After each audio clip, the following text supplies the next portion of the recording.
Good morning, good afternoon, good evening, wherever you may be. I'm your humble host, Mr. David Knoll, also known as Hawkeye Two Feathers, and I greet you with the love and the honor of the infinite creator.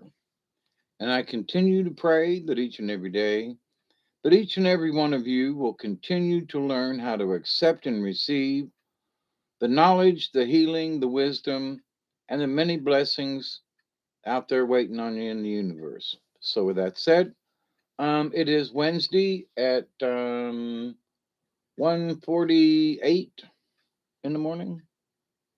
1:46. My clock's a little fast on the wall. Ooh, it was an hour behind. So greetings to all of you who may watch this. And hi, Miss Pearl. How are you? Um, it is Tuesday night, actually Wednesday morning, and I just finished with doing um, Milky Way show and doing story and pulling a card. And the card tonight was Buffalo. And I just thought, since I didn't really have any other topic that I need one for this morning, I thought that the Buffalo card was a really good message. And it's about prayer and abundance. Well, there are a lot of folks out there that if they, how do I put this?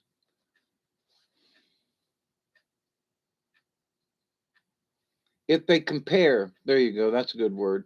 If they compare what I have, with my 18 acres, ooh, I have a lot, I have 18 acres. That's a good thing. My house it is what it is, but it could be in better shape. The roof leaks.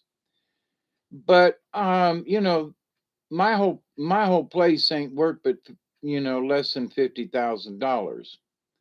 I mean, there are people who have a garage that's worth $50,000. I mean, 50 grand this day and age ain't much. You know what I'm saying? So I'm really poor in that respect. I don't care because I have what I have, and it's not about what its worth is, what its monetary worth is, but the property in and of itself has value far beyond any kind of monetary value. All right. And with that, I feel that I have been in abundance. Okay. Now was a lot in the city. I was talking with some friends of mine about Thomasville, and this lot, was like 150 by 200 or something. I mean, um, $100,000. And I'm like, what? A small lot in Thomasville, within the city limits, $100,000 just for the property. And I was like, dude, man, I got my 18 acres out here. Now it is swampland. But to the point there, though, so the abundant, I'm trying to draw a connection to this 200 by 200 foot lot. Let's just call it a quarter acre. All right. I don't even think it was that much. But this quarter acre of property is worth twice as much as 18 and a half acres out here in the country. So the abundance, what's so abundant? Well, it's the fact that that piece of property in town, because there are not many pieces of property in this neighborhood, the price goes up because there's not an abundance of land. Okay. So the price of the property goes up because other people want it. Other people wanted to do whatever to develop it, right? So, but in this idea of folks who are grateful. Now, my 18 and a half acres, okay, you say, well, you have an abundance, Dave. And I do. There's an abundance of trees here. Um, some would like to claim that there's an abundance of wildlife, but that's not true. There is wildlife here. There's deer here. There are birds and squirrels and ducks and geese and, um, and beavers and things down on the river and all. But to the point of it, that there, people think that they're like animals running over each other. That's not true. I mean, if you want to find something, you have to sit still or go looking or go literally go hunting. So, but when I pulled the buffalo card about abundance, and a lot of about the buffalo is in regard to the sacred pipe. So, I want to read this because it's a. I was going to say it's good foreplay. No, it's good. What do you call it? Anyway, pre-information, whatever. In the Lakota tradition, it was the white buffalo calf woman who brought the sacred pipe to the Indian peoples and who taught them how to pray. The bowl of the pipe was the it's and here it's the bowl of the pipe was the receptacle. The bowl of the pipe is the receptacle for the tobacco, an herb with male and female medicine. The stem of the pipe represents the male entering the female and seeding life. So when you put the stem of the pipe into the bowl part, which is always separate, um, that the stem of the pipe represents the male entering the female and seeding life. So every time you picked up the pipe to smoke it, there is this understanding of what the pipe is.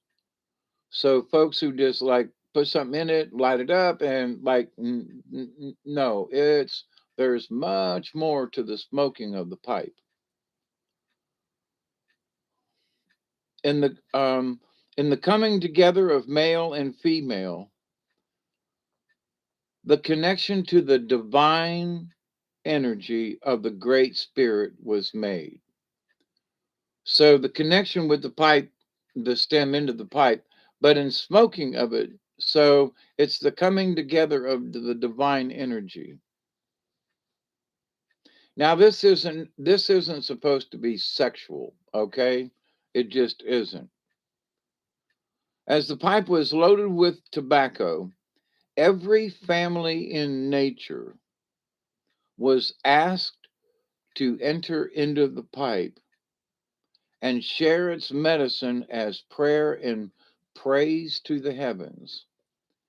Now, as the pipe was loaded with tobacco, okay, every family in nature, so hey, Alex, how are you? Every family means squirrels, rabbits, geese, bear, elk, okay, but it also, every family, it also means trees and bushes and shrubs. It also includes rocks. It includes the water. It includes everything. Okay. So this isn't this, the male entering the female in the pipe stem and all. That's very important, but that every family in nature was asked to enter into the pipe and share its energy.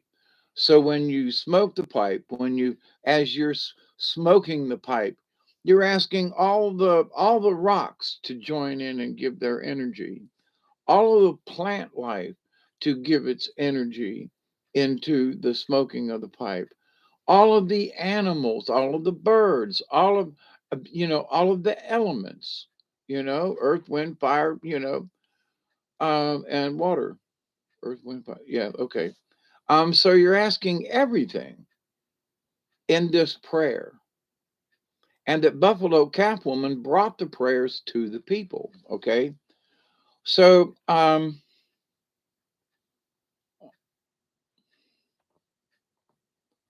so all of these families, all of these nations, all of these relations were asked when they smoked the pipe for peace or prayer, whatever they were smoking the pipe for.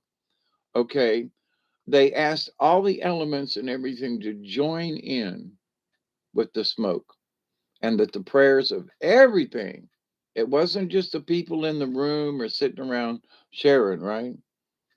And to share its medicine as prayer and praise to the heavens. The smoke was considered, now they have this um, in a was position.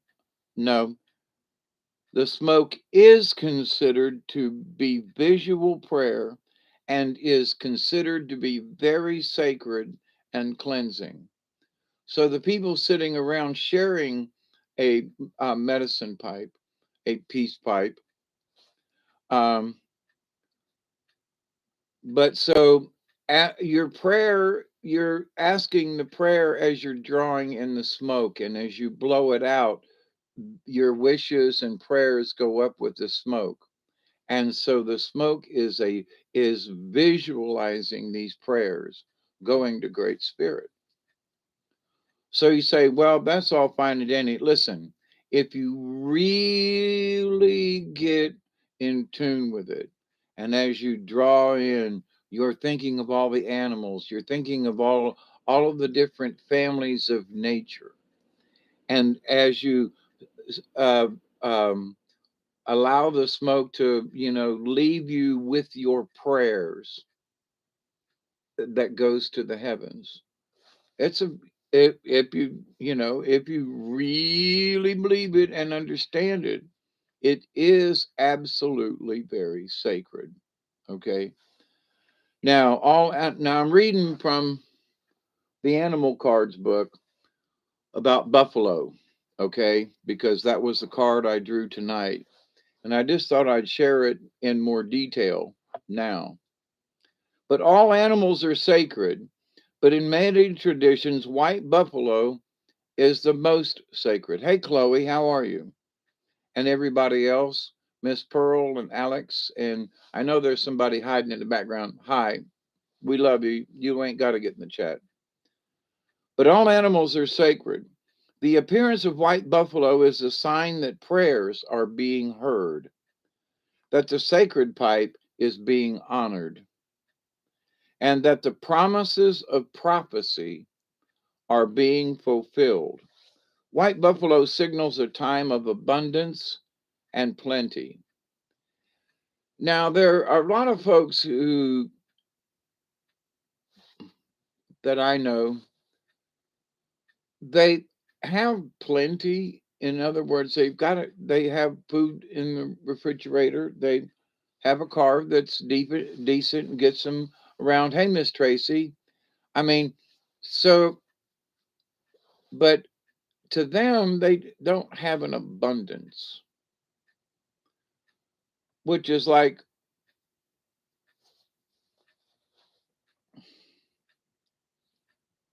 I guess I grew up poor enough that if there was food in the house, I was grateful. If I didn't have to go out foraging for food, um, or scour, which usually meant scouring garbage cans or places or such or whatever, that I was very grateful and very glad and humbled if it was just rice and gravy. So, but there are folks who aren't satisfied what they have.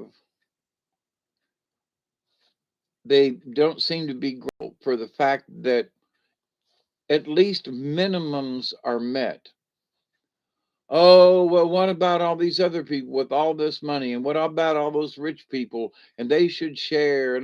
Why don't you just be grateful for what you have in your um, in your own little area, in your household, in your little camp or whatever. And it might not be sufficient, but there are people I see waste money on stuff. They got a $500 phone and worry about, their phone and everything, and but don't know how to buy food. They don't know how to buy conservatively. They got to have a this, or it's got to be a that, or it has to be a certain brand, or it's got to be a whatever. And it's like, and they're just, can you not just go to the store and get some of this and some of that and make yourself a stew? And that costs like two, maybe $3, versus 15 or $20 on something, I mean, there are lots of ways of doing stuff to stretching a meal and still getting fed and your belly's full and you ain't going to bed hungry. And folks just don't know how to, take what's available. They always seek something higher and they're never grateful for what's already available to them. Anyway, um, and in this, um, the going back to the book here, the appearance of white buffalo was a sign that prayers are being heard. Now, years ago, white buffalo showed up, and there was a bunch of stuff going on about it. Now, I've not heard any more about the white buffalo, um, and honestly, I haven't checked. But in the signs of promise of prophecy. Now, what is that? The prophecy. Well, the prophecy is supposedly that the land is going to go back to the native folk. The white people are going to, leave. Well, I doubt that they're going to leave, but it would be nice if. And there are a lot of white folks who are starting to understand natives better and are tending the land and building gardens and that kind of thing. So is, that's kind of reclaiming even though they're not native and live in teepees, if they're working on the land and trying to make the earth a better place, we're all on the same page.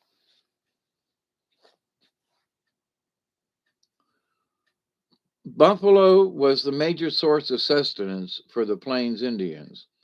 Gave meat for food and hides for clothing, warm and soft buffalo robes for long winters, and hooves for glue.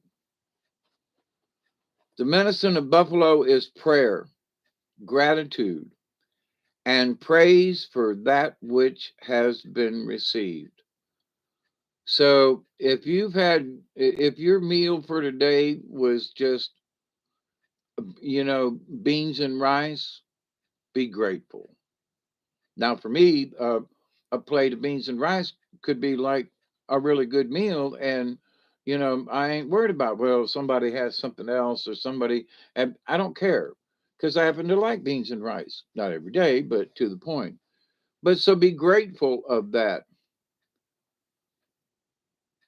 So buffalo is prayer, gratitude, and praise for that which has been received. Buffalo medicine is also knowing that abundance is present when all relations are honored as sacred. Now, this is one of the things that I wanted to go into a little bit. When all relations means rocks and insects and birds and everything's all relations, not just your relations between human beings, but all things in nature, all relations are honored as sacred. So, in the law of one, what does it say? To do no harm to anything, to anything, right? And so, when you understand that within your being, that all things are sacred, you know, and years ago, for myself, in trying to understand the shaman ways, that what is this that all things are sacred? Everything.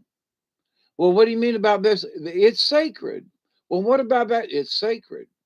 And if you treat it as sacred and you honor everything, then the universe gives back to you. It just does.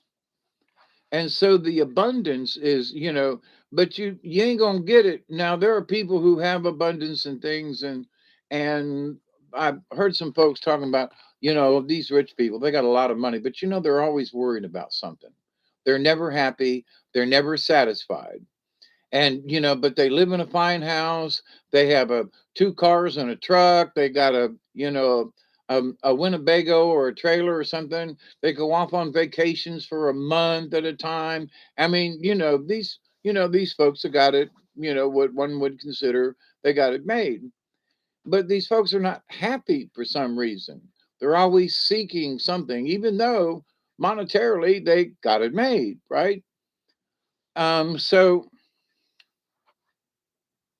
just because you may have an abundance of things monetarily, or that its value is set monetarily, that is that necessarily going to make you happy?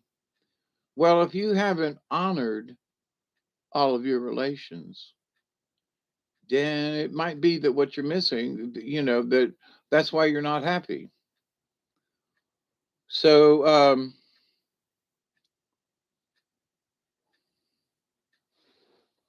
so I'm going to read that again. Buffalo medicine is also knowing that abundance is present when all relations are honored as sacred and when gratitude is expressed to every living part of creation. So, gratitude to everything. Thank you to the sky. Thank you to the birds. As much as I hate them, thank you to the skeeters.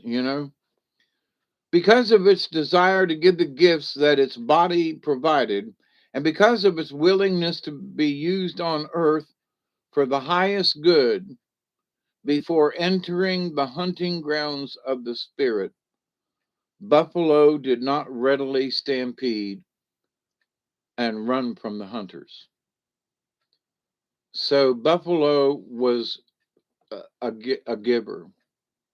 Here I go. Y'all are hungry, you need something, you need clothing. That's why I'm here. Now, so that if you can understand that a critter accepted that as their life, I mean, mice do things and owls do things, but deer and the antelope, for the deer and the antelope, but and buffalo gave give their lives for humans to survive. To use buffalo medicine is to smoke the pipe in a sacred manner and to give praise for the richness of life to be shared with all races, all creatures, all nations, and all life. Now, to me, that's a really heavy duty. So, when you smoke the peace pipe, or, we're just having a bowl, and you can send these prayers up to the universe. And it's very simple just to say, thank you to the universe. Um, to give praise for the richness of life to be shared. So just living life in a good manner can be shared with all races, all creatures, all nations, and all life. It means smoking for others. Now, what does it mean, smoking? So, if you're smoking the peace pipe for yourself and prayers or relatives or whatever, but it means smoking for others. So, somebody you don't even know, you're going to smoke the pipe. You're going to say thank you to the universe. You're going to give honor so that their needs are met, praying for the good of all things in harmony. So, whether I know you or not, I can still pray for harmony in the universe and accepting the great mystery as part of that harmony. Now, I did a video the other day, or I can't remember when, I guess Saturday or Sunday, something, about peering into the great mystery. I don't know if it made any sense to any of you, but I hope it did some good. So, do we actually have to smoke a physical pipe? And the answer is no. Well, Hawkeye, what do you mean? Well, what I mean is that with our prayers, because not all of us have peace pipes, right? Not all of us have the opportunity to be able to sit down and smoke a genuine pipe. But what we can do is in our mind's eye, imagine that we're smoking a pipe and that our prayers, and maybe it's a 420 bowl, and in this lighting of the pipe, here's the stem, here's the thingy, and to me, this is sacred. So I smoke tobacco just as tobacco, and I don't always make a prayer with it. But so I can fill this pipe with whatever I consider. And so I'm giving honor to all the relations, to all the animals, to all the different tribes of nature. And my prayer, and in my prayer, I'm asking for harmony and peace, and that hopefully will work things out, right? So with that, I'm lighting this. These are my thoughts. Do I have to verbalize them? I can.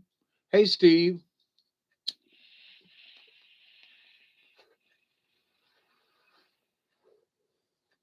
So as I draw in, I'm considering all of these things, all of my relations, all of nature, all of mankind, the universe,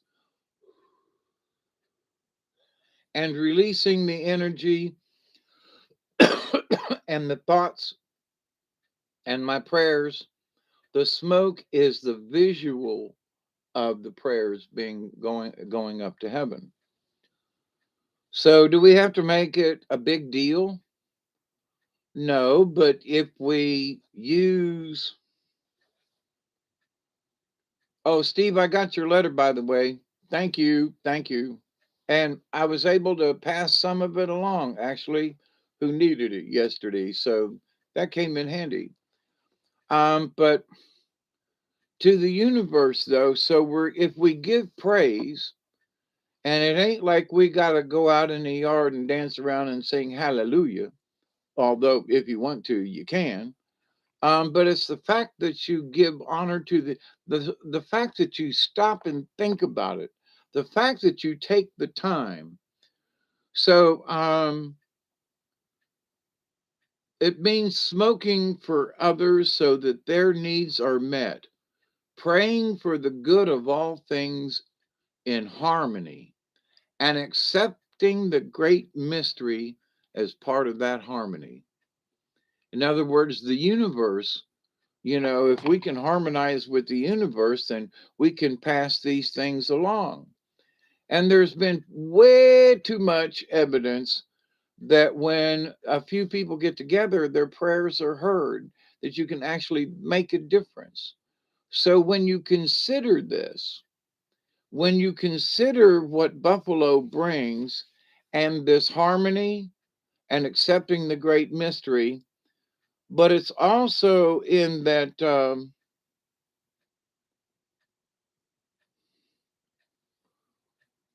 Where is it?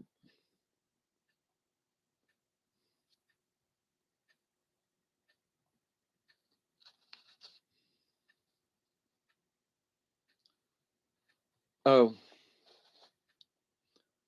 as the pipe is loaded, every family in nature is asked to enter into the pipe and to share its medicine as prayer and praise to the heavens. Prayer and praise. Now, we're not asking anybody to worship anything. And all of these cards and so forth, there's never anything that I have seen that says any mention of any kind of worship to anything.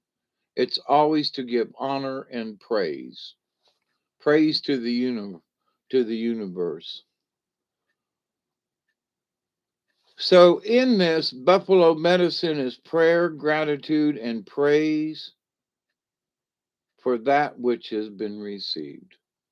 So when you go outside and take a deep breath now, down here, the air is pretty clean, especially right now.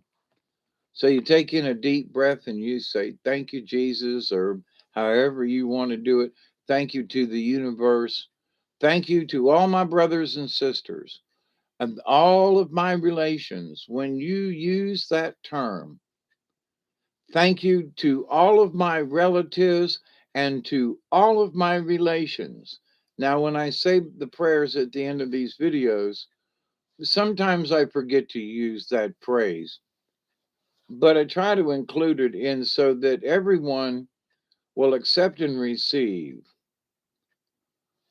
all of my relatives and all of my relations and all of those people that I may meet along the way will accept and receive the knowledge, the healing, the wisdom, and the blessings from the universe. So, when I use the term all of my relatives and all of your relations, I mean everything, all the rocks and all the dirt. I mean everything, right? Ooh, it's 117. We're coming up on a 20. So, any of you interested? Now, to receive Buffalo, and now I didn't, the card was right side up. So, there's an upside down and a right side up with these cards. But I'd like to read the contrary because sometimes there's a message, it's still about buffalo for someone.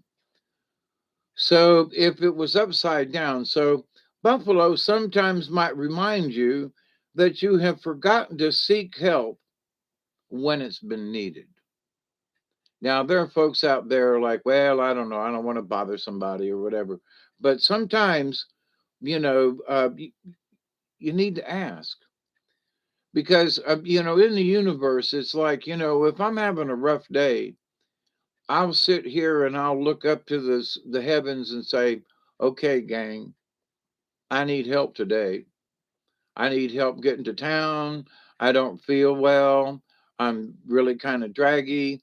I could really use some help getting into town and taking care of business and doing what I need to do. You got to ask the universe.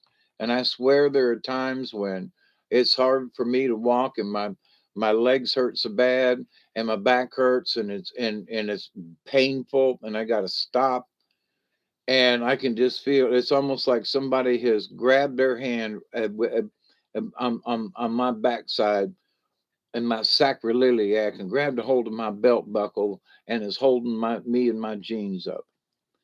Too many times I have felt that, and sometimes it's almost like lifting me up or helping me to stand with an arm and somebody's arm is around my back and under me and lifting. So, but if you need help in the universe, even if it's not a physical thing, but you just need support, just ask. Close your eyes and be, grateful and say, please, I need help today to get through whatever it is. So if your hand is closed in a fist, you cannot receive the bounty of abundance. Now, to me, that's just one hell of a heavy duty message. If your hand is closed in a fist, how can you accept the bounty of abundance? So, in understanding other portions of what buffalo means, we can ask, have I forgotten my eternal partner, the Great Spirit? There are folks who get so caught up in day to day, well, I say nonsense, but, you know, They're talking about politics and who's going and the chaos in the universe and what folks are, some of these folks are trying to shove down our throats. And so in all of this, have we forgotten about the creator, the great spirit? Have we just, what some people say, "Well, have you forgotten about God? Is God in your life today?" Well, it's the same thing. Am I pushing myself too fast in the physical world and keeping myself from seeing the importance of reunion with the source of all life? So, in my discussing things with folks, I'm always talking about, oh my God, we missed it by one.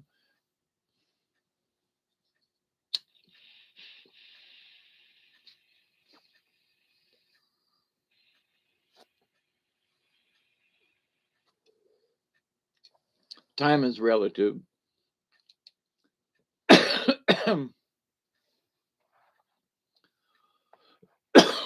So, what I was just saying before about this, am I pushing myself too fast in the physical world and keeping myself from seeing the importance of reunion with the source of all life? So, I kind of sort of, this last part of this sentence is a little like, what? The reunion with with the source of all life. Well, if you will understand and practice that, I understand that Great Spirit is with me at all times. I understand that the source of the universe is in the air that I breathe. It's in the molecules that are buzzing around me. I am surrounded by stardust. I'm living in stardust. I'm living, the stardust that we're breathing is billions of years old. The air that we're breathing, I'm breathing, has been recycled. When he doesn't fart much, but when Duggar farts, my farts, our farts are recycled into air that at some point we are breathing in dinosaur farts, and just so there are folks who forget that they are part of the universe because life is so intense that they kind of lose their mind about it.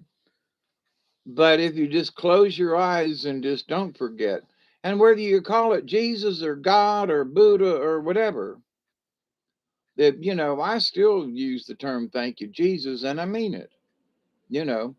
And so I thank you, Creator, for getting me out.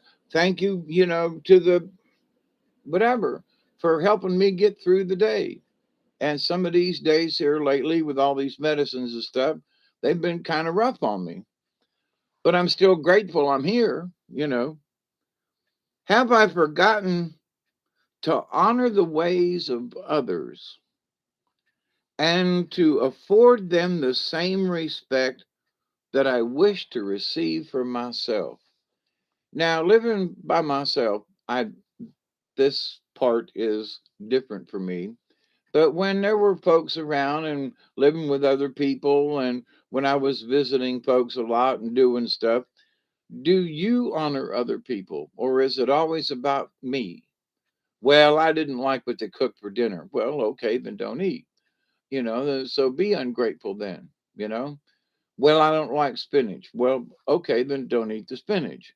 Well, I don't like this and I don't like the way such and such cooked, or I don't like, the kids were screaming and it wasn't peaceful to me. And like, okay. I mean, so but there are so many things in, have I forgotten to honor the ways of others? So if you're in a family and there's hollering and screaming or, noise going on or whatever, fussing and fighting, um, have you forgotten to give these critters, these other folks that might be unnerving to you, have you just said, I love you, calm down or something, have you afforded them the honor? Or do they just piss you off to the point where you just want to kick them or slap them? Or you do, thump them in the head real good. But even in that, you got to, thump them in the head, because maybe they need it. But at the same time, you want to make sure they got to know that you love them. Am I feeling like my life is being used for the highest purpose at this time? Now, I know that it's like there's a lot of folks, they don't really have a higher purpose. There really isn't anything else for them. You know, it's me growing up in the Catholic Church and being an altar boy and all that started me on a sort of spiritualness. I committed my life to Jesus a long time ago, having nothing to do with churches or religions. Um, and my uh, that would have come out wrong. I was going to say my affair with Mother Mary, um, but my relationship. Well, okay, my relations. Well, that could be bad too. But anyway, um, and spiritual connectedness with certain things over my years have. This has been my path. And I don't ask anybody, look, don't follow me. Follow you got to follow your own path. I'm a shaman in training, and I'm here to discuss spiritual things so that we can all learn to get there on our own. I mean, I'm here to help, and others have helped me, and I still, not that I'm seeking help, but there is still help coming in. There are still things that I read and hear, and that helps to um hmm, helps what, to bolster that this is real. I mean, I already know that it is real, that the universe is real, and creator is real, and that the source of all things is real. But in this one question here that we ask ourselves under the buffalo sign, or do you feel like you're getting the most out of life, or you know some folks just don't want to help other people. Okay, that's who they are. I know some people that they're always doing something for somebody else. They're volunteered at the church, they're doing this, and that is all wonderful. And we need both in this universe, right? But for yourself, and to thine own self be true, are you being the best that you can be? Or are you being lazy about certain things?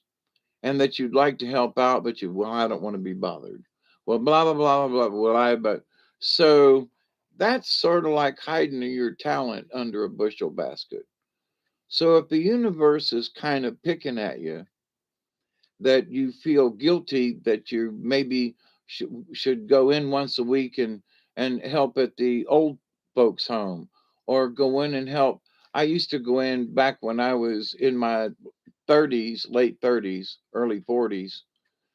I helped at the senior center. Well, if I could get to the senior center, somebody said, and maybe I should apply for Meals on Wheels, because I can't get to town, and there are some days I don't feel like cooking, and this heart attack business is, I'm over being scared, but it's been taxing on me personally and health wise and mentally and all these meds and stuff. But that a good a meal might be nice, rather than just a sandwich or something that I might cook up. So, but I'm thinking of other folks that probably need the meals more than I do. But anyway, so are you feeling that your life isn't being used like it should? It's up to you. Have I forgotten to be grateful for my life, my possessions, my talents, my abilities? my health, my family, and my friends. Are you grateful for that? I'm so grateful for all of you people. And for the 6 or 7 of you who might be watching right now, I'm so grateful that you're here and that we can share together. And that I'm hoping that the message of Buffalo, not that you people aren't grateful and aren't helpful in the world, because birds of a feather flock together, and those of us, we think in like ways. But sometimes it's just good to hear, that there is energy out there in the universe. And when for whatever reason Buffalo came into the picture today, it was just, it's not that I have forgotten um, to be grateful, but the Buffalo card reminds me how the importance of being grateful. And I go, thank you, Jesus, and thank you, and just thank you. Um, I appreciate it. But then when Buffalo card comes in and it says, do you know how important what you do is? Well, I kind of sort of, hey, Katniss, how are you? I kind of sort of do it, um, not necessarily haphazardly, but in these last 8 to 10 years for me, in my shaman journey, it just becomes a part of your life. It has become a part of my life. It's just every day I'm just wake up and say thank you, you know, and I'm meaning it. So without having to, it's hard for me to get on my knees, but I stand up with my arms outside, and I'm grateful to the universe and ask the spirits to whatever I might need to do on that particular day, just help me get through it. Make sure I get to the doctor on time. I got to go to the urologist tomorrow afternoon, and then to my therapy class tomorrow evening. But so I'm going to be asking the spirits to, help me get to town and back tomorrow, and to help keep Duggar quiet and in solitude because he's going to have to stay to the house. But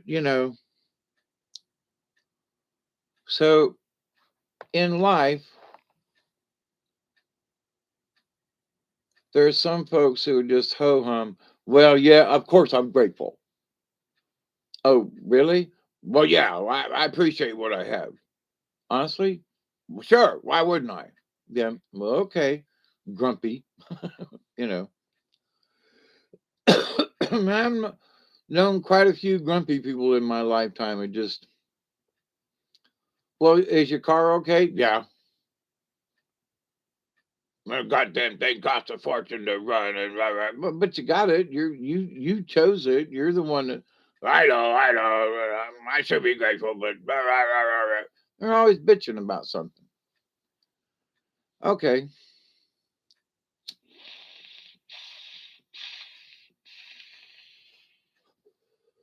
they say they're grateful, but you oftentimes wonder, uh, you know, if they're, it's half-assed or half-hearted or whatever in their being grateful. I know there were periods in my life where I was like, it just seemed like every time I turned around, something was always breaking, just always. And even now, there are things that are breaking around the house, and my roof leaks, and I really need to try to get some folks who promised to help me 2 years ago. Maybe we can get her done soon. Maybe this winter or coming spring. Can we put it on the list, please? Replace some of this tin on my roof. I have some money at the moment. But I'm grateful that it rained the other day. We got 2 inches, but it did not rain in the house. thank you, to the universe. So,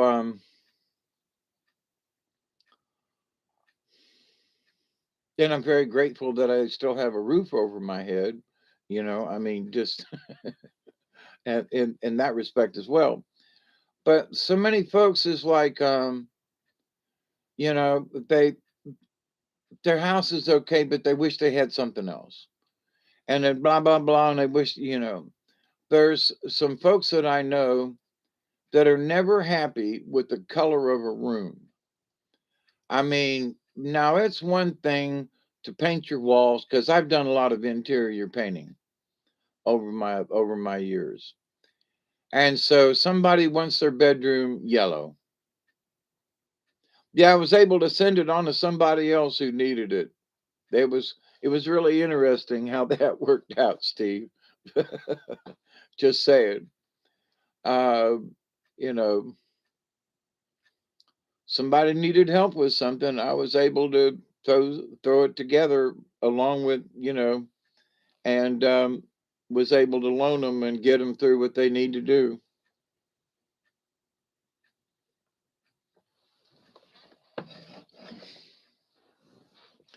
They had money tied up in a venture, and between getting it done and doing this and getting paid and having the cash in hand after you get done doing a job. Sometime there's a good evening and good morning, Miss Michelle. How are you? I was sending prayers out to you and hoping that Nate was doing well. My Michelle. That rhymed, didn't it? But yeah, it was interesting. I was able to do that.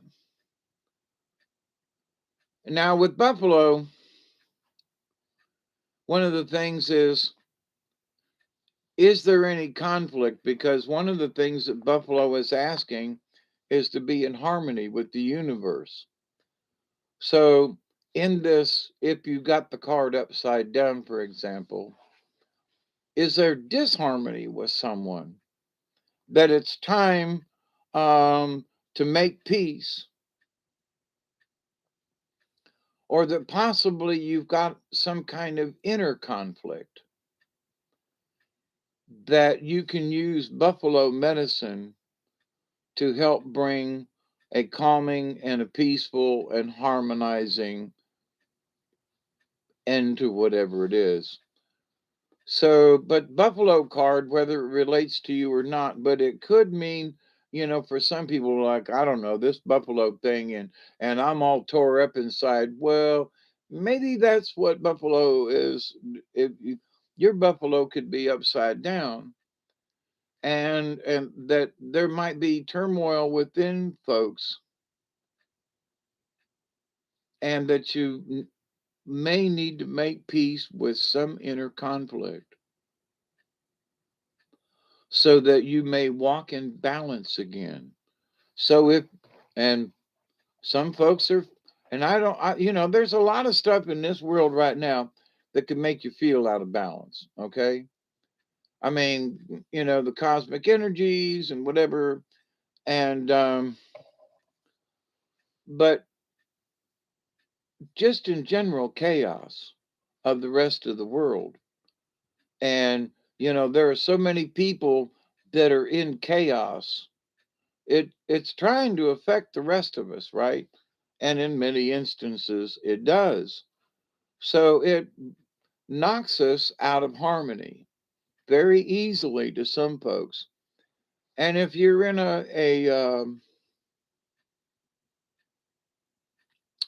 populated area with a lot of people who are in a pissed off mood, then it really does have a tendency to rub off on you.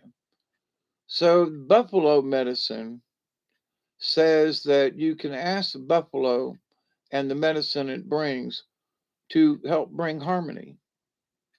So whatever the prayer is all you got to do is just picture a buffalo in your head when you're saying this prayer or saying a prayer, and that but you, oh my God, well, you're not worshiping the buffalo. You're not trying to, you're saying that the essence of the buffalo is so strong that you wish the essence of the buffalo spirit to help you in your spirit. Okay. So you're not like invoking some kind of something. No, that, if you think of the buffalo and the herds and of the plains, Indians back in the day, and I have been in the Black Hills of South Dakota and have literally had to wait on buffalo because they was standing in the middle of the highway and couldn't get around them, kind of thing. And they big old ugly shaggy looking things. They are not pretty at all. Okay. And but I don't know as I'd want to go, shoot one, kill one or not, because they pretty big and brutal. And I've been around a lot of cows down here in the southeast, but not like not like a buffalo. Now there are some buffalo around here that folks have bought and put out to pasture around here, but um, here's the thing though, that but the strength of the buffalo and what it means and what it meant to the natives, that's the energy, that's the essence. And you say, I want the piece of buffalo, I want a piece of buffalo, you know. But also that the white buffalo calf woman was the person who brought prayers and who brought the peace pipe, who brought the pipe and taught all of the peoples how to say the prayers and how to honor the relatives and all of the relations, and how it all connects to the great mystery, to the source, to the creator. So, White Buffalo, for those of you who came in later, White Buffalo was the one who, White Buffalo calf woman was the one that brought the peace pipe, the pipe to the peoples and showed them how to pray. So in this, and so it's all about male and female energy. It's about the divine energy of the universe. And the prayers are the smoke from the tobacco, um, is the visual sign of our prayers going up to the Great Spirit. So in none of this is like somebody might say, well, that's a bunch of pagan bullshit. Okay. I mean, I grew up in the Catholic Church, and the priests and whoever were, because I was the incense altar boy, right? So I'd load that puppy up, and they're doing the incense like this, and saying their prayers, and doing the incense. Catholic Church and Episcopal, and a couple others, but Presbyterian maybe, and they're doing the incense and doing this, and okay. So what's the difference?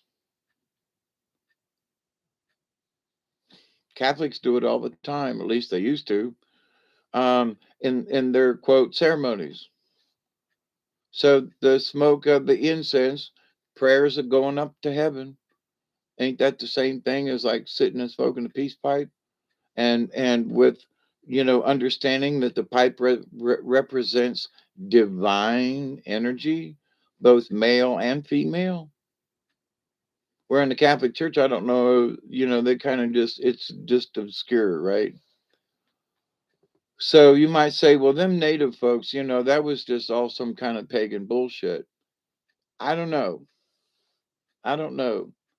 The more that I've studied it, seen it, participated, it's very sacred, and more sacred than being in the Catholic Church, and me being the altar boy doing the incense, and people standing in the pews, talking about stuff and everything, and bumping each other and all dressed up with nowhere to go.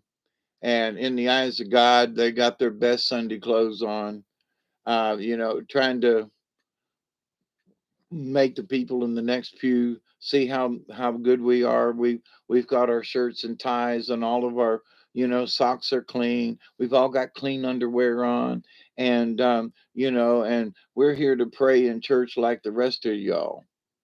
wear shirts and ties and hats and things, and don't we look good um, in uh, in our Sunday best going to church? Yeah, okay. Hey, Joe. These days, I feel that the Aboriginal Americans are beginning to be covered by the freedom of religion, aren't they? Up to a point. Hey, that way. As long as they're on the reservation, Joe, and I mean that with a large sense of sarcasm, you know. Um, their quote freedom of religion, has been pretty much wiped out. I mean, when they have powwows and things, and when they do their dancing, and now there are a lot of Native Americans who are Christian, okay, and will go to church on Sunday like anybody else. Not that I go to church anymore myself. My church is outside. So, I mean, where did Jesus teach? Out in the open fields of, well, that's because he could reach a bunch of people or whatever. Hey, Pearl, thank you. Um, oh, and the same back to you that way, pointing that way. But that having been an altar boy and all that, I used to do at least 3 masses every Sunday as an altar boy, or later on when I was reading the gospel and being the commentator and that thing, when they turned the church around. I remember the history books mentioned their hard religious prosecutions. Oh yeah. I mean, Native families split up, and I read a story last week, and it was about a young girl, a young Indian girl that's about 8 or 9 years old. And her brother has was coerced or enticed, or however you want to look at it, and went east from their location and went to school, and then came back a year or two later, and all the other kids in the tribe were like, ooh, big, Joe just got back from east, and he witnessed apple trees, and he witnessed the iron horse, the great iron horse, locomotive, and this, and sights to behold. And now all these younger Indian kids, they all want to go. So mama's like, you don't, you're too young to go. And the missionaries are like, no, no, no, no, no, she's okay. We'll take her, you know. Um, yeah, and religion was there to entice these young children to leave their mothers and fathers, where some of the stories were that the kids did not want to leave the mothers and fathers, and they were literally kidnapped and taken to some of these missionary schools for their own good, you know. Absolutely, Joe, baited by the shiny things. And so here's the little girl is telling this story. Now, what it is the woman has grown up and has written this book of what she felt like as she grew up as a young Indian girl, and how the whites came in, and how the missionaries came in, and how it in so by the time she was on the train, and it was all exciting and everything, and then she got to the when the train stopped and they got off, with all these bustling people and buildings and rules and all this other kind of stuff, um and she was like, uh-oh, I may have made a mistake. Held for review because you said shit. Yeah. Hi, Isby.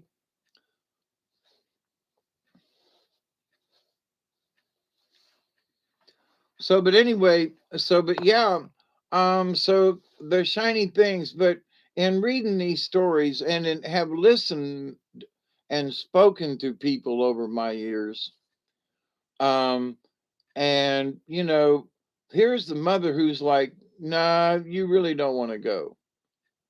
Well, yeah, I do, Mama, because all the shiny things. Nah, stay home with me and for a couple more years and till you get a little older. No, Mama, I want to go now. So she's already left her mama. Now she's a middle-aged woman writing these stories of how she felt. And so she was like, I've already made a mistake. I got off the train and we went with these people and I realized I screwed up, but I can't go back.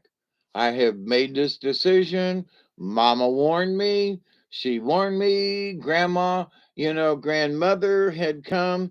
And, in the story, she said grandmother had come over that night and they had all sat down and discussed it.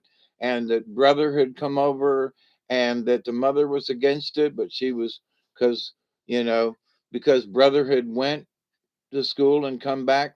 Now, here's the thing also that I found very interesting.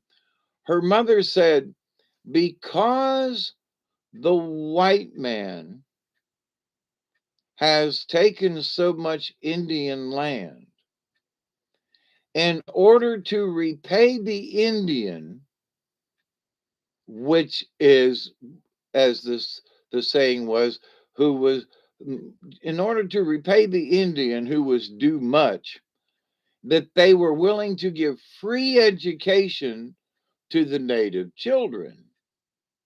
So the missionaries are dangling that carrot, and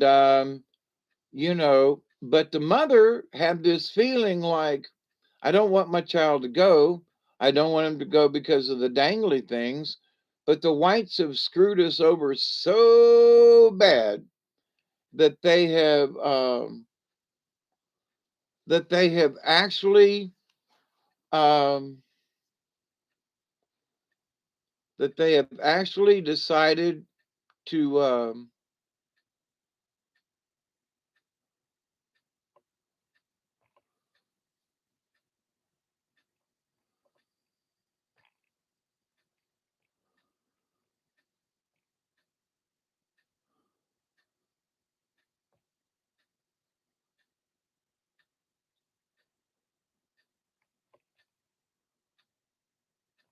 yeah, I'm reporting them.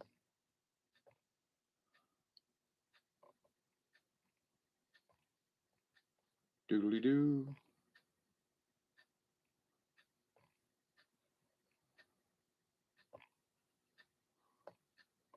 Sorry, I'm reporting and removing.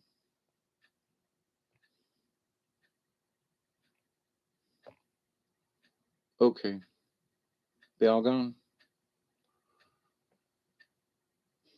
I forgot where I was at.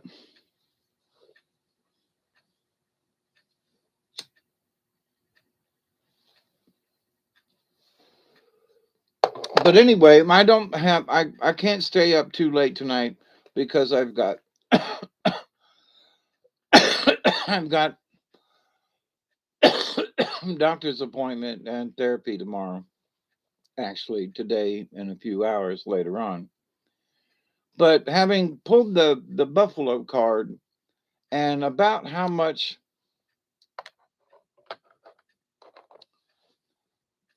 important it is to just say thank you to the universe. It's just such a simple thing to do. We don't have to go get down on our hands and knees, which wouldn't hurt some people, just for the exercise. Or to go outside and light a big bonfire and dance around it, and which that wouldn't hurt some people either. But the idea of just being grateful to the universe, just to say thank you, and mean it. Say, well, Lord, me and my little piece of dirt down here, That ain't much, but I'm so grateful. Thank you.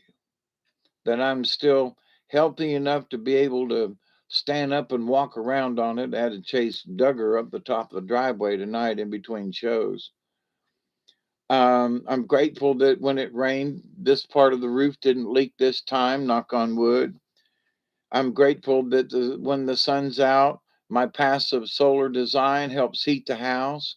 I'm grateful, my check isn't much, but I'm grateful that I get my Social Security check.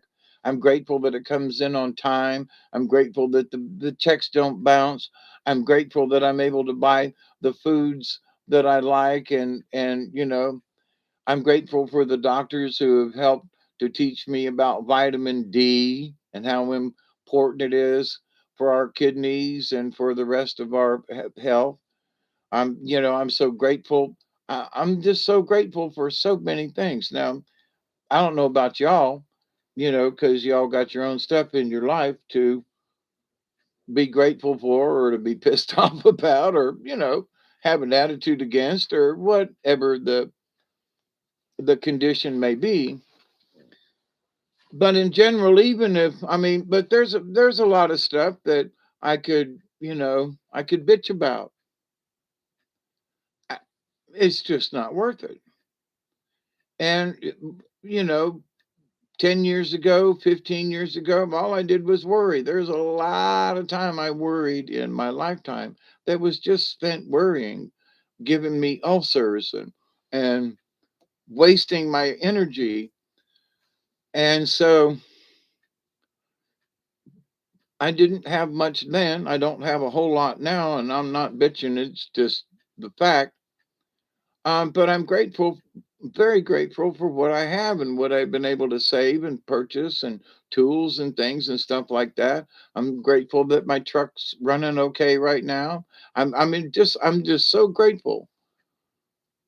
Find 5 things to be grateful for every morning. It helps.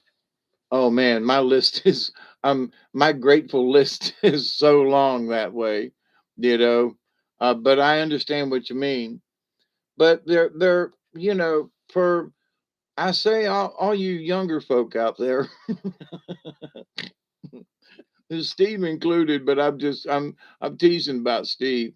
But I mean to all you younger folk out there, if you haven't figured it out by now, just to no matter how I'm hurt every day. That's why I'm going to therapy once a week, at least for now. But and um regardless of the pain, I'm grateful that I can still stand up even though I might have to hobble to the kitchen. um I'm grateful for not being dead. There's just you don't if you have to find 5 things to be grateful for. I- Not, I agree with you that way. For those folks who are like, oh, everything's just, blah, blah, blah. Find 5 things, damn it, But, there are just 5 things that just roll right off the top of my head. I ain't even got to the big things in life, I guess. Joe says, I'm grateful for not being blind, regardless of my eye troubles. There you go. Yeah, I could, I'm my lower back has really been giving me a lot of problems.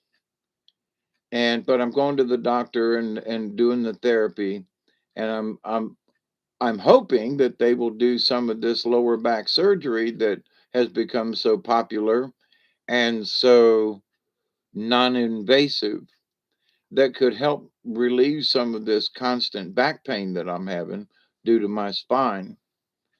But I'm looking forward to it, right? So I've been putting it up with it all these years. I've been mixing concrete. I've been cutting firewood. I've been splitting firewood with an axe and toting firewood sometimes extreme pain. But through it all, I'm grateful that I can still do it, even though it hurts like a mofo. I mean, my legs go out from under me. I mean, when I went out to chase Duggar up the driveway tonight. I got about halfway across the yard and I was like, holy crap, my legs was hurting so bad. But anyway, but I'm so very glad that, I can still motivate, not as good as I'd like, but I can still manage, and with any luck here in the next few months, it might be able to be fixed better. And so I'll be able to motivate even better. I may be crippled, but that doesn't stop me. Are you, Joe? I can do more things with one hand than people do with both. Understood.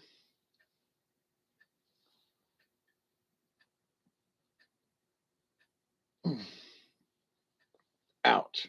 That hurt. My spine hurts. What time is it? 2:01. I'll hang out with you for a few more minutes, but um, the buffalo sign, is harmony. And that's one thing that, you know, when we allow ourselves to be consumed by the chaos of the day, we are out of harmony with the rest of the universe. We may be in harmony with the chaos because we accept it, or we're grumpy, or, you know, fighting or cussing, or, honking the horn in traffic, or whatever it may manifest itself to be, the chaos of the world and all the craziness.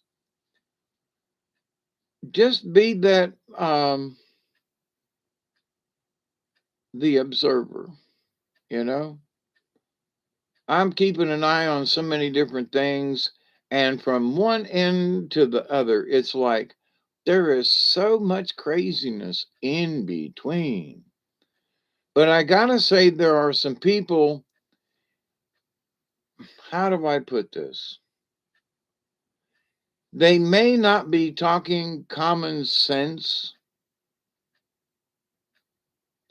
but they're talking about that people need to gain common sense. So they fly off the handle on certain subjects, and they have really vast left or right paradigm shift kind of views or whatever. And some of them are radical and forceful, but they're forceful in it. We got to come together on these things. Yeah, but I ain't gonna come together with some of you freakazoids. I was a freakazoid when I was younger, but nowhere near what you people are these days. I'm just here to tell you, you know, um, I'm not a Republican and I'm not a Democrat, but I voted all Republican this time because there wasn't nobody else that wanted to vote for from any other party. But the idea though that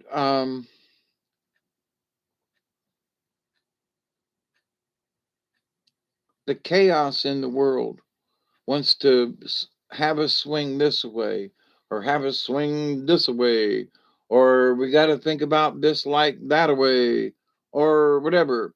We all got to hate Russia. You know, Russia is the bad guy in all things. When, you know, well, not you and me, but there are folks within this continental United States who, have been doing some pretty CIA kind of covert ops in places, and we got no business being there. We got no business sending money and weapons to Ukraine. We got no business sending anybody over there to get involved in this. And if anything needs to get done about the Ukraine, they need to, put Hunter Biden and his father in jail for what they did back when they did it. Okay. So, but, such is the way of the world, in that we live in this paradigm where those who created the problem are still creating problems instead of being captured, collected, and otherwise dealt with.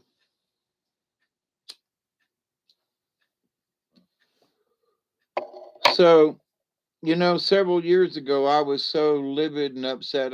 I'm still not real happy about it, right? But what good does it do me to get livid about a subject like that? Well, they should have arrested that son bitch. Well, yeah, they should have. And they got the evidence. They got the, oh, yeah, but his father was vice president. Yeah, well, he should have been, you know, um, they, they impeached Trump. Look what they did to Richard Nixon. Of course, most folks don't remember that far back. And who was Spiro Agnew? Had to step down, was going to impeach him.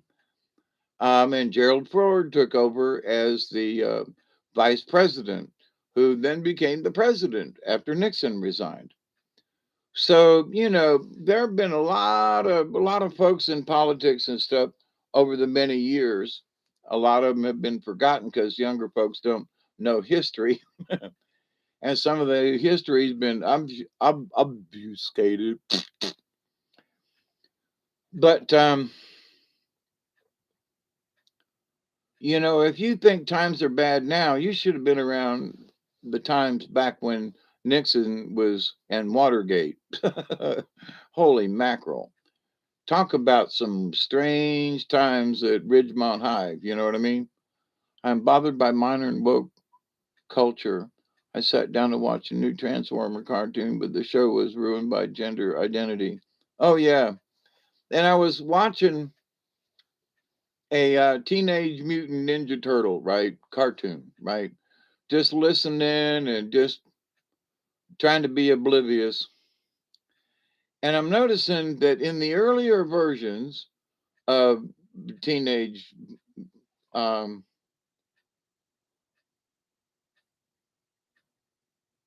yeah, Steve, Nixon times was really craziness. It really was. Um,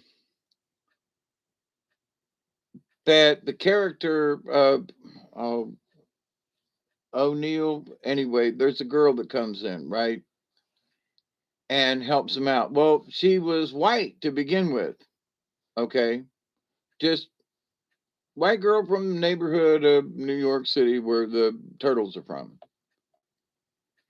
Now, in this later version, it's a black girl. Now, obviously, she's a token black because all the other characters are white. Well, there may be another brown figure, but to the point though, so in the earlier versions of the story, she's a white girl. But now in this newer version of stuff, she's got to be a black girl. Same name, and she's got an attitude and, but to the point though, what? And now they got some of them that are in some of these they're kissing, that the two girls really like each other, and the reason that they really like each other is that they're both lesbians. And it's just like, what?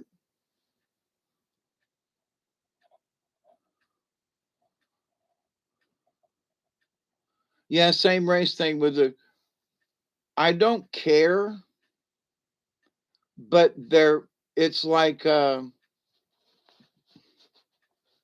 yeah, they want to redo Cinderella as a black girl.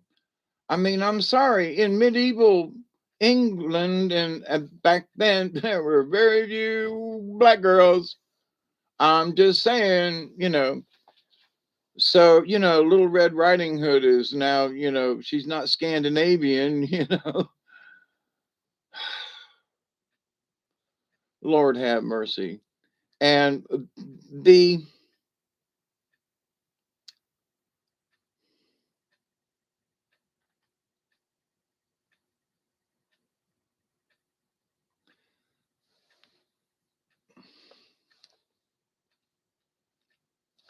gay or lesbian relationships are not necessarily, now to the gay people they are, okay, don't get me wrong. But in these stories now, if there aren't some gay folks in it, then the story ain't real. I mean, it's like what? What? I mean, there'll be, you know, two bots will be getting it on now that are both male or female or so. I don't know. It's gotten crazy, and I'm like, it's like it. There has to be some kind of gay in it. Somebody's got some of the characters must be gay now in all these new relationships or whatever's. Now, I've listened to the gay community, and they say, but there are gays in everyday society. You just don't see us, you don't hear of us, and it's sort of like the Paul Lynde. For those of you who might remember, Hollywood Squares. He was always, Paul Lynde. Everybody knew he was a Raven Queen. Nobody said anything, but everybody knew, just by his mannerisms, and he was funnier than hell. But, you know, but now it has to be that it's gay. Everybody knew, nobody said anything. He made his jokes and he, lived his life and whatever. But to the point now, oh, if there aren't gay characters somehow in the storyline, what? Okay, all right.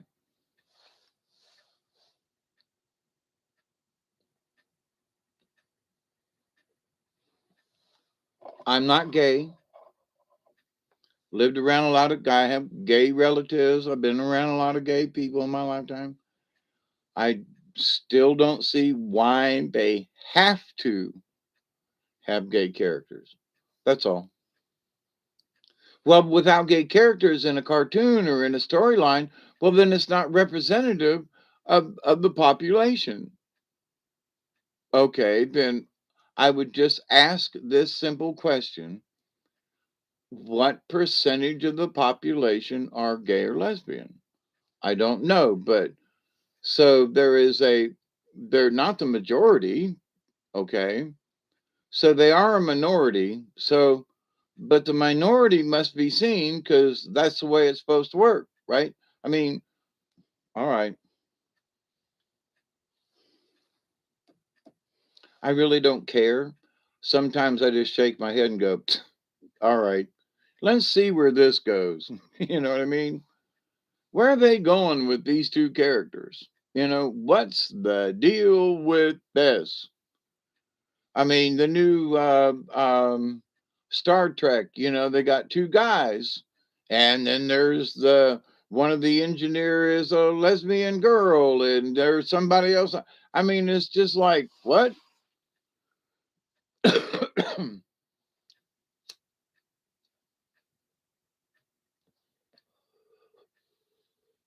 So, if it's the natural course of events, and I've known people who were gay, that worked just in general in life, and one particular guy, his nickname was Cooter, and he worked with the Thomasville Recreation Department, and there were people who were, there were some people who were homophobic about him, but he's like, he told him, he said, "I'm not after your children. No, I'm not no, I'm a gay man looking for another gay man. Man is the word, but he and one of the a respected architect in Thomasville, they were lovers and lived together, prominent people in quote in society in Thomasville. Cooter passed away many years ago. I don't know about his partner, but no one was scared that he worked for the recreation department, that he worked around children. Nobody that I know of brought it up. And if a male character isn't gay, then he's effeminate. This is egg on the face of the divine masculine.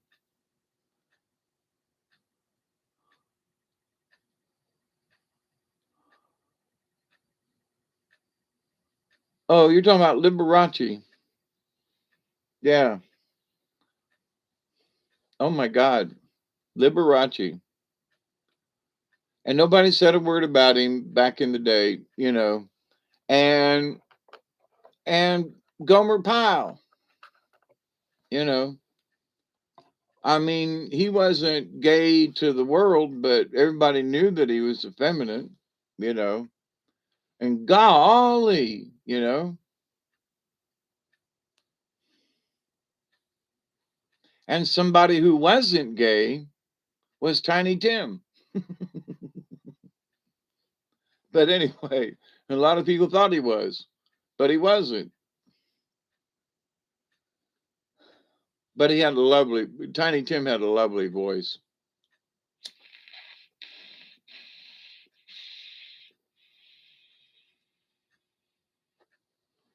And he loved them old, um,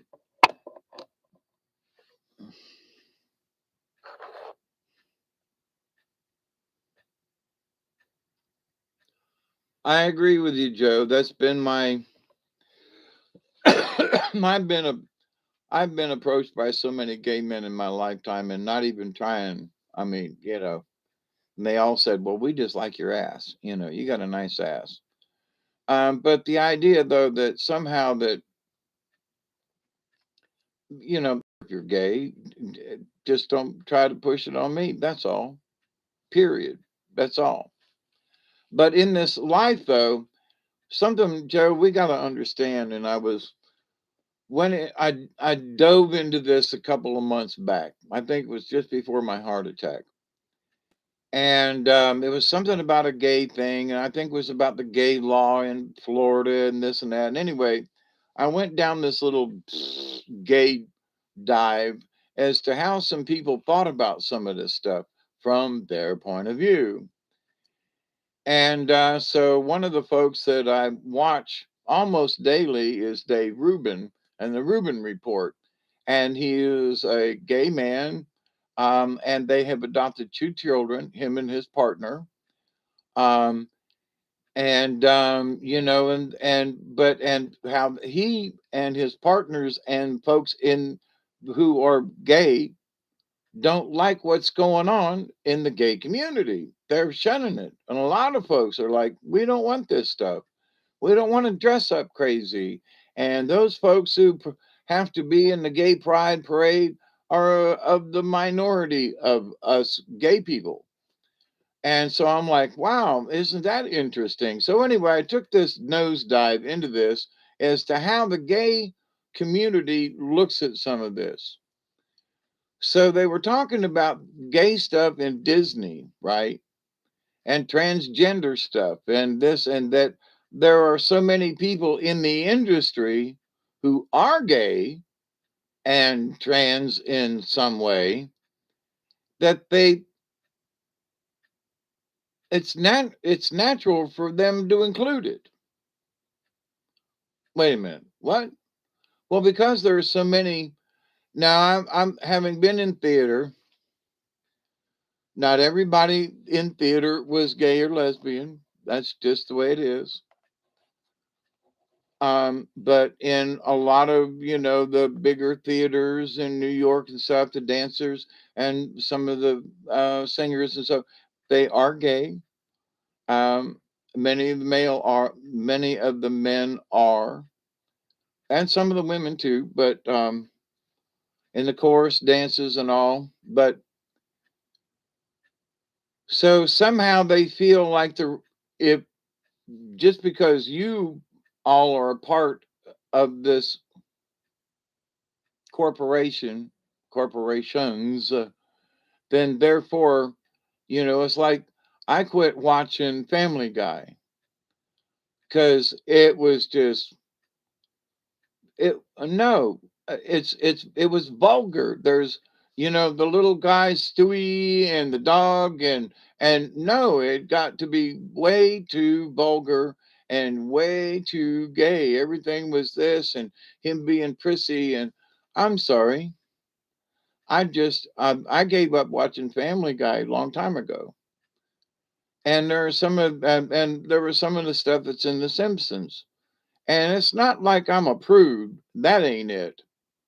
But I just didn't think it was appropriate. It's uncalled for and unnecessary.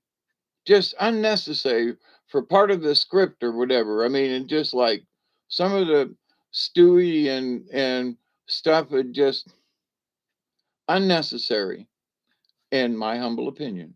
Other people want to laugh about it or whatever. Uh, one of the things that, for example, late night TV with Conan O'Brien, they were always doing these things. Remember when they were all, him and the band leader, I can't remember his name, and somebody else, and they were always doing some kind of weird gay thing, and they were dressed up in diapers. That they were doing of this, or it was like, and I just did not find it humorous at all, and it was like they always had to go off in this weird, kinky, strange, and I was like, oh, Conan O'Brien is so funny. No, I think he was sick. Them and some of those other folks, I just think they were sick in the head. But, to quote the American public and who was ever watching, that this is supposed to be funny. It's supposed to be humorous. Did not find it funny at all. And so therefore I did not watch, Conan O'Brien. And that's probably why he's not on the air today, right? And they were just way too weird. So, of course, I don't watch any kind of late night television like that anymore. And I quit watching, Saturday Night Live. It just, the folks just, it just, some of the stuff is just uncalled for. It just really isn't fun. To me, it isn't funny. And there are folks these days that think some of this stuff is just hilarious. And I'm just like, okay, when did I turn into a prude? I mean, I've watched a lot of comics and stuff, and the original Fabulous Furry Freak Brothers, and some of them early underground magazines and cartoons and stuff. I can't remember the crazy guy's name that wrote a bunch of that. Did a lot of those. Crumb, I think was his name. Did a lot of underground magazines way back in the day. Oh, it's 2:23. Missed it by 3. A good excuse. But even in some of the craziest stuff that was done back in the 60s, just does not compare to some of the stuff they're talking about openly now, these days. It just it's just strange.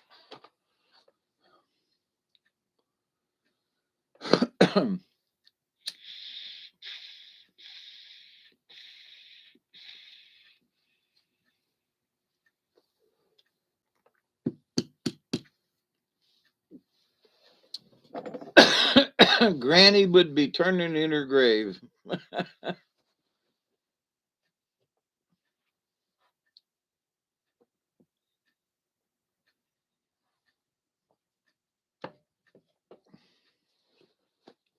Now I guess it's pretty sad, like for me, to watch something like Family Guy and see the dialogue and whatever they're doing with Stewie and some of this stuff. If you watch Family Guy, you know what I'm talking about.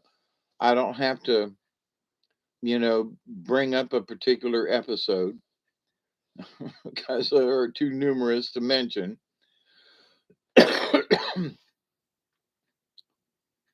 But that I'm embarrassed for people watching it.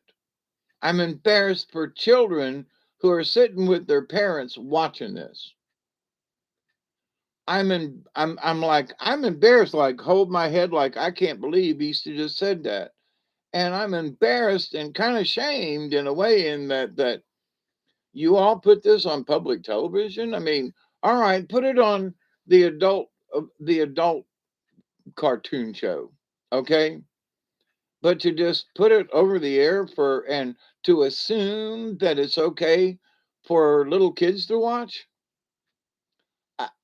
I'm sorry, but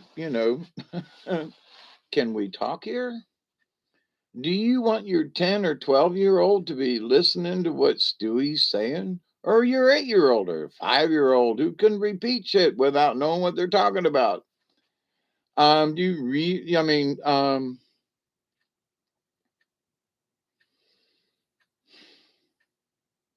what happened to the Flintstones? I remember watching the Flintstones when it was on TV and prime time. It was like the big deal. And now there are all kinds of cartoons. But are they necessarily um, family oriented? But having watched some of the old Flintstones, there are adult themes within the Flintstones. I mean, Fred might be looking at another woman. Barney's doing such and such, or they gambled, there's lying and cheating going on both sides. Fred and Barney are saving up money to go to the Elks Lodge or something, and or and the girls they're saving up money to go shopping, but to the point though, adult themes even in the Flintstones, they weren't just for little kids.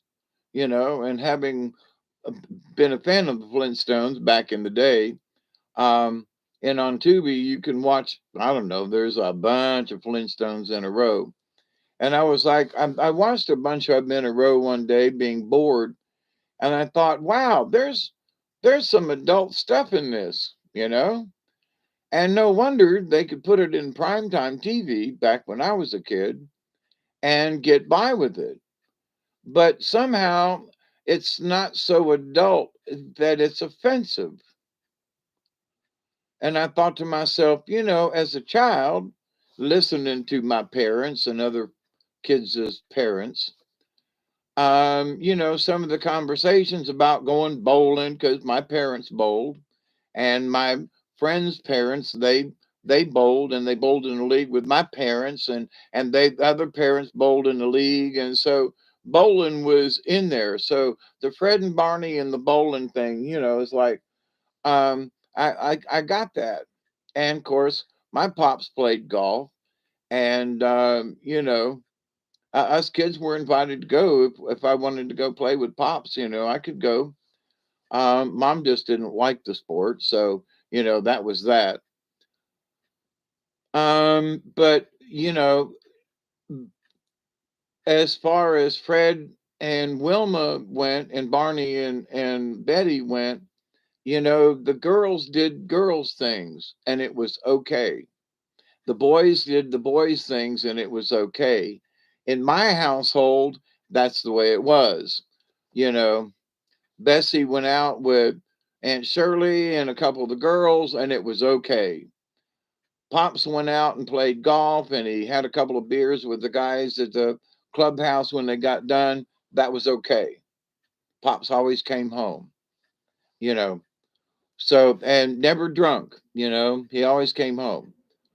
So, that was very respectful. And we might not have had a lot, but for me and in my lifetime, that was a lot in that they were consistent. They might have argued and fussed and fought about stuff, but in the end they put it away and went to bed together. There was no sleeping on the couch or nothing like that. So, and Arnie was an honorable man. Bessie was a bitch, but Arnie was an honorable man. So, but in this life of stuff, going back to the original Buffalo thing, it's that we need to find harmony. And sometimes eating a little crow to keep harmony ain't a bad thing. It's actually probably pretty damn honorable.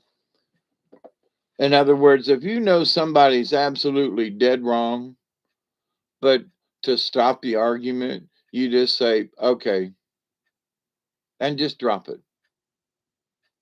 Well, you know I'm right. Okay. Because if you can take the high road, if you know that 2 plus 2 is 4, and somebody tries to tell you it's it's 4.265 or some shit, you say, no. Steve says, I hear that crow isn't that bad, especially if, roasted with a little barbecue sauce, But anyway, Joseph says, because I missed the adult references, they hid them so well.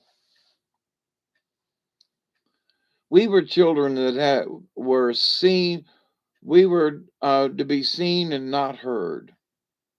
And I mean, if we uttered a word in certain circumstances, we got backhanded across the face and ended up across the room.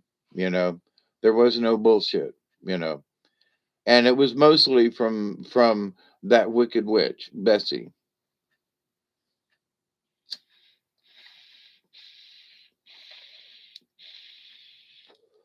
Especially to me and my sister, the adopted ones of the group.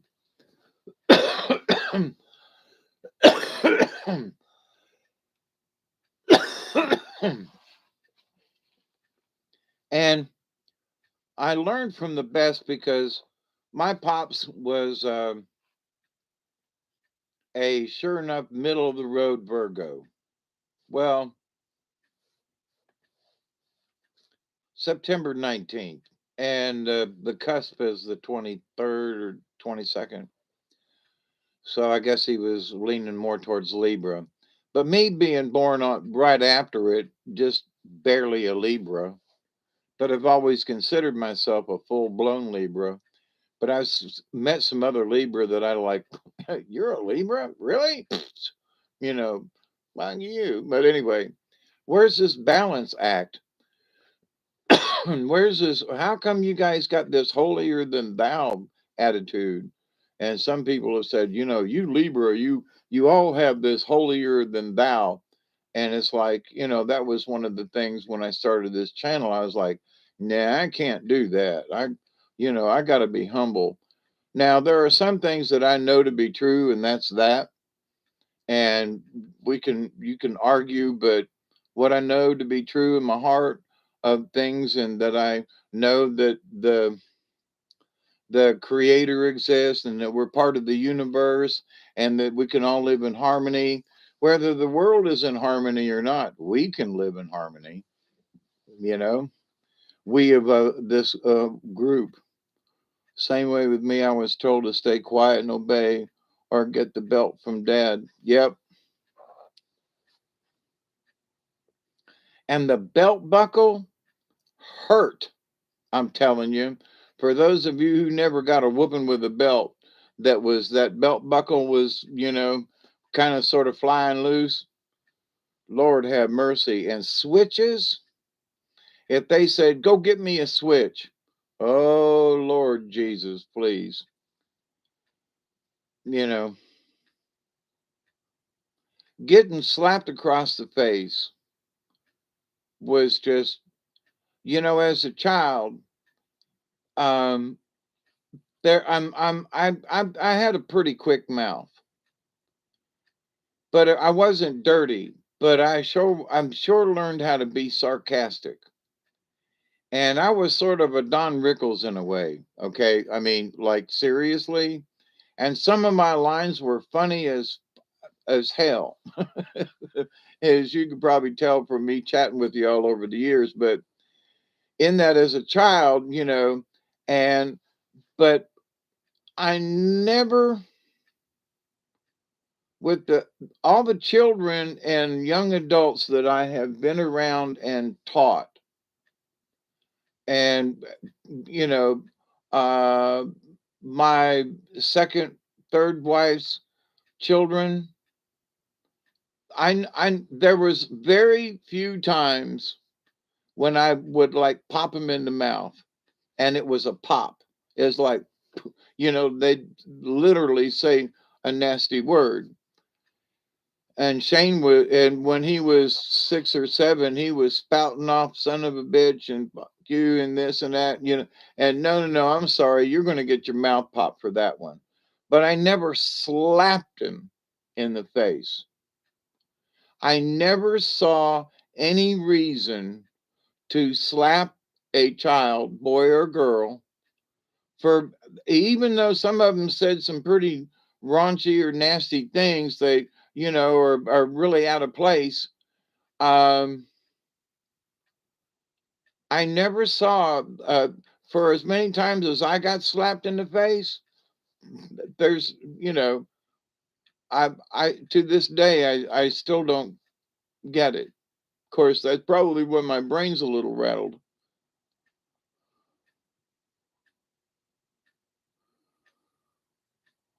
Yeah, Steve. My son is a Gemini, and he's either one or the other. And sometimes it's sort of it's weird. They can kind of sort of be both. For me, when I learned about what Libra was about, I always, at some point, tried to maintain some kind of balance. Now, with taking all the drugs and drinking all the time, that I was way out of balance, but I was too drunk to know. I got the tree branch too. Yeah, there's cottonwood trees around here. Down in Florida, there wasn't too much to get a switch from. I mean, but around here, down here in South Georgia, there's a lot of switches. Uh, Holy paddles. Oh, got it. Tampa Catholic. We had Big Mo. It was a big piece of plywood cut out for, a paddle for paddling your ass. And it had holes in it. And we would get, if our grades were bad or if we misbehaved on the football team, we all went into the coach's office and got our licks. And I mean, you'd come out of there and your ass was red and sore, couldn't sit down. Lord have mercy, it hurt.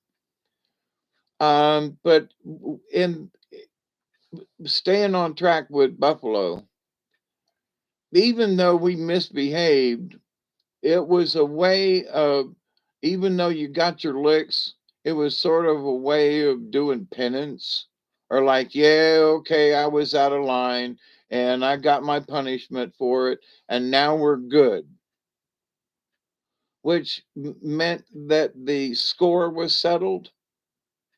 If you got a D or an F on your report card as a football player, it meant that you might not play. So, and so Tampa Catholic was a lot about academia and learning. And so to get a D or an F, is like, come on now, get get going here and get your grades up. That's not a bad thing. So, but as the football team is like, well, if you get a this, you get a lick. If you get two of these, then you get two licks. If you get three of these, you get three licks. And if you get four, you get five licks. And the reason you get five licks is because you got four. I mean, and so it was an incentive to not get licks when you had to report for the football team or the track team or the baseball team. All the teams were the same. So there could be, those folks who would say, well, that's uncalled for. No, in order to keep harmony, because the our agreement with the football team, as a member of the track team, as a member of the sports team, we are supposed to keep our grades up. And if we don't, this is the punishment. This is the what you got. So there were other things too, like, you didn't get a chance to go to this or that, but, has anyone ever had their face punched? Yeah, me, Joe. Yep, absolutely. I haven't been beat up, but I've been smacked really good. I don't mean just slap, but slapped in such a way that you see lights, and with a, a punch. Pops punched me a good one time and knocked me down. I was I was on crutches, and he popped me one in my bedroom. And I stood up and I went like this, and I said, "Okay, hit this one, hit this side." And he was like, "What?" And he balled up his fist like he was going to hit me again. And I said to him, Jesus said to turn the other cheek, and that was that. He didn't hit me, but he turned around and walked out of the room. But I was like, boy, I was really gunning for it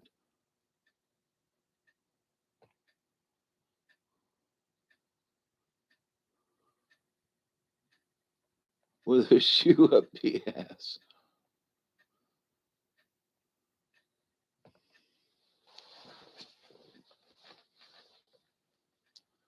Yeah, we were whipped in several different ways.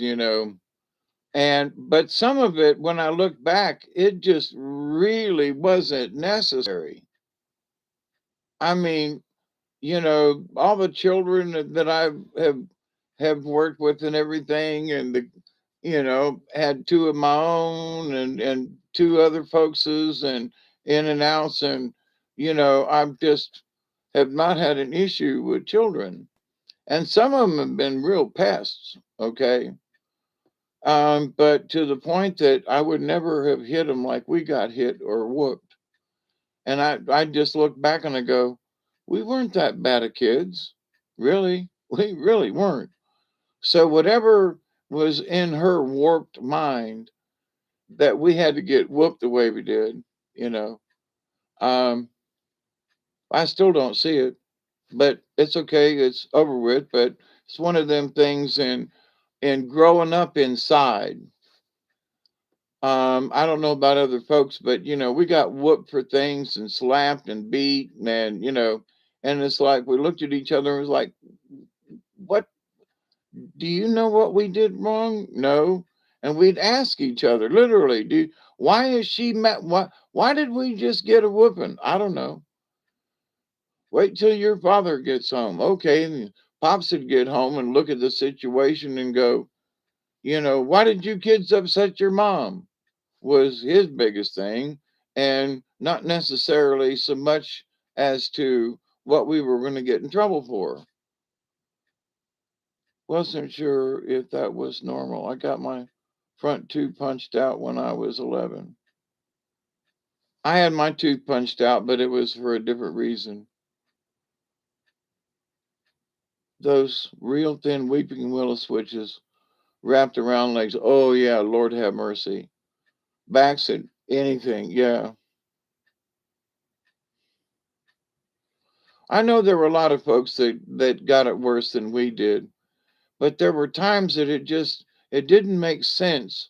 The amount of punishment that we got for what we did was just didn't compare. Didn't work out right. Just no. We weren't that freaking bad. But hey, you were late for getting home or something like that, and switch your legs or no, I mean, boom, bam, boom, whatever. Okay. So, I knew some other kids that were it was worse, and I knew some kids were worse that didn't get in near as much trouble, but you know, there was that too. So as children, we compared to other children, and especially if you were at somebody else's house and they were mouthing off or something and they didn't get beat up, they didn't get, sent to bed without food, or they didn't get, this or, what? Yeah, I know that as far as the spiritual part, that when you have to go inside and do that internal work. And so some of the internal work had to go way back to where it's like for some of the sins that we supposedly did as children. Now there was stuff that we should have got whooped for that we never got caught doing. But that's another story. Um,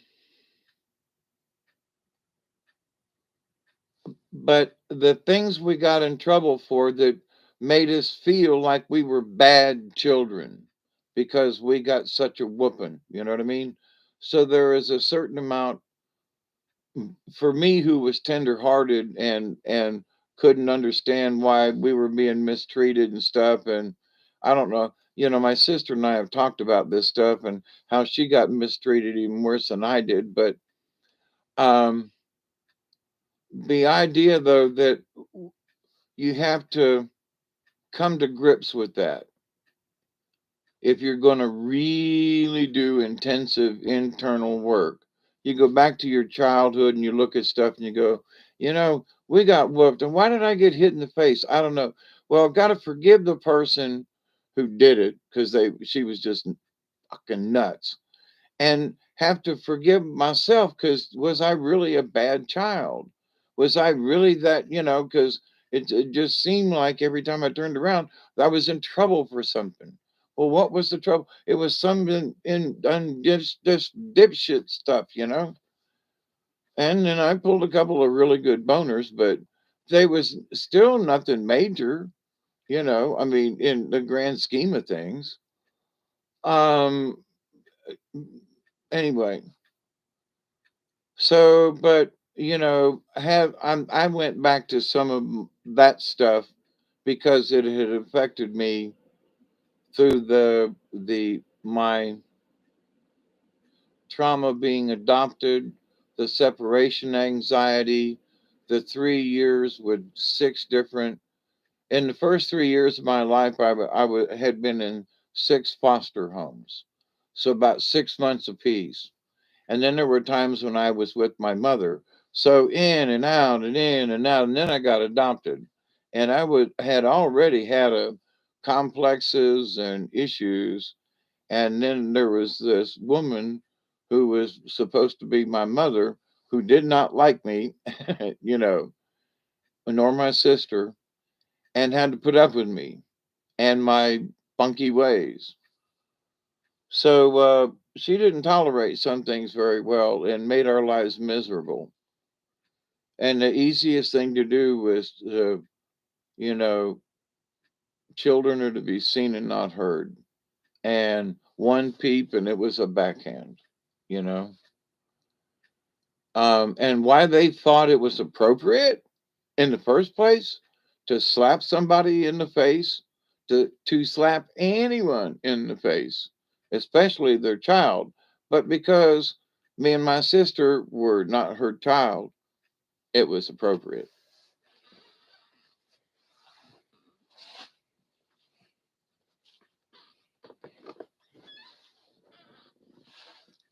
I could not see slapping my son or my daughter in the face or whatever like that. There were times where you just wanted to grab them and just shake the living hell out of them and try to get them to like pay attention. But that they still haven't. It's okay. Was I a bad father to them? I was.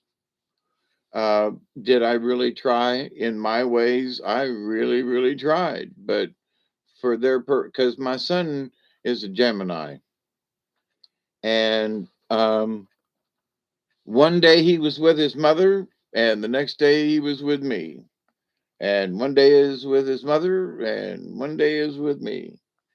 But Mama provided him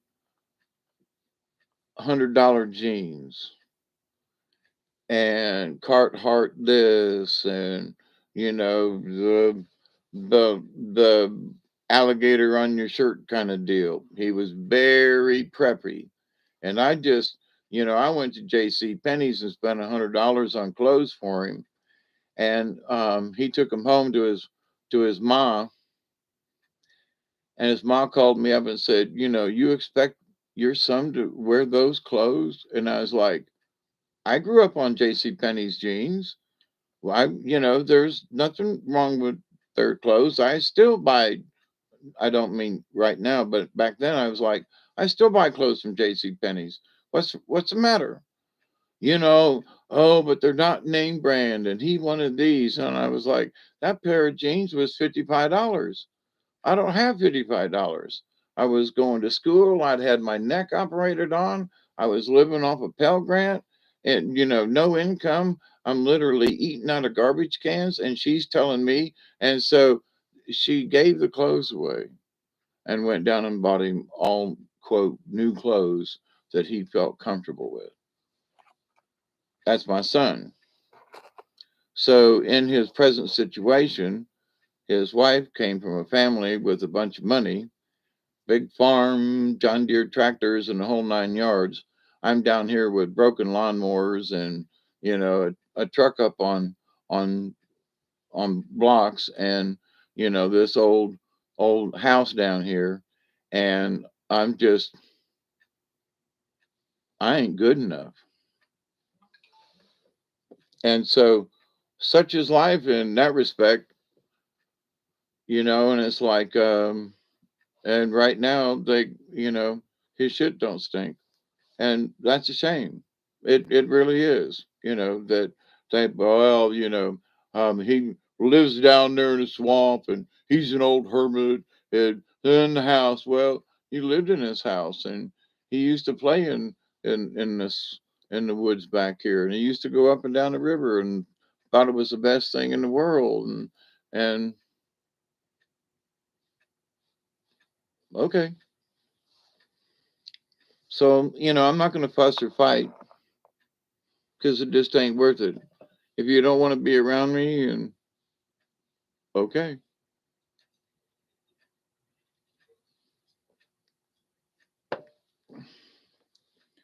So they have disowned me and I have chosen to be disowned, meaning that I'm just not going to fight it. Um, my dear friend Martha passed away. Her son was the same way. He grew up and he just didn't like who his mother was and just, wouldn't have nothing to do, wouldn't let the grandchildren come over. I mean, just, and what did we do to our kids? I tried to enlighten my son, and we went on mountain trips and we went hiking and we went boating and we went and did all kinds of stuff together and tried to give him all the experiences. And there was carnival time and there was this time and there was, um, and then all of a sudden one day they go, I'm sorry, I don't like you anymore. You didn't really teach me anything. Okay, I don't want my grandson to be around you. Okay. That's a shame because I love my grandpa. You know, my grandpa, no, he was a little strange, but he was still a pretty neat dude. I used to go out to his place and help him with the orange trees. He had a small orchard of trees down there in Sefner, Florida, and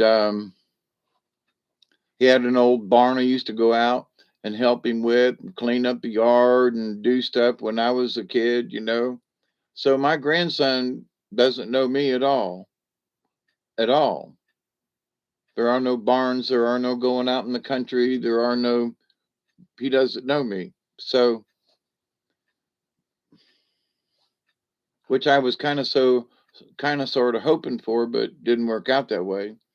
But I've had other people, boys and girls, who've come into my life that I've been able to share some of the things of the woods and nature and stuff. And so, I'm, it's all right. It is what it is. But to keep harmony still has to do with Buffalo, okay? To keep harmony in the world, though, sometimes we have to forego certain things, uh, or otherwise, there's always fussing and fighting and chaos going on.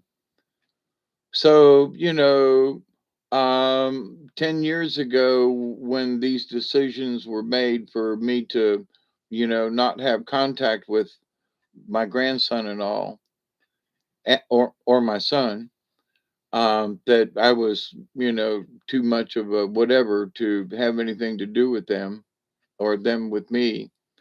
Um, the idea that somehow I'm some kind of mean or degenerate person that would somehow corrupt a young child, I just scratch my head and go, seriously? Okie doke. I'm glad you all are my friends. Steve, I think that not be better having both parents.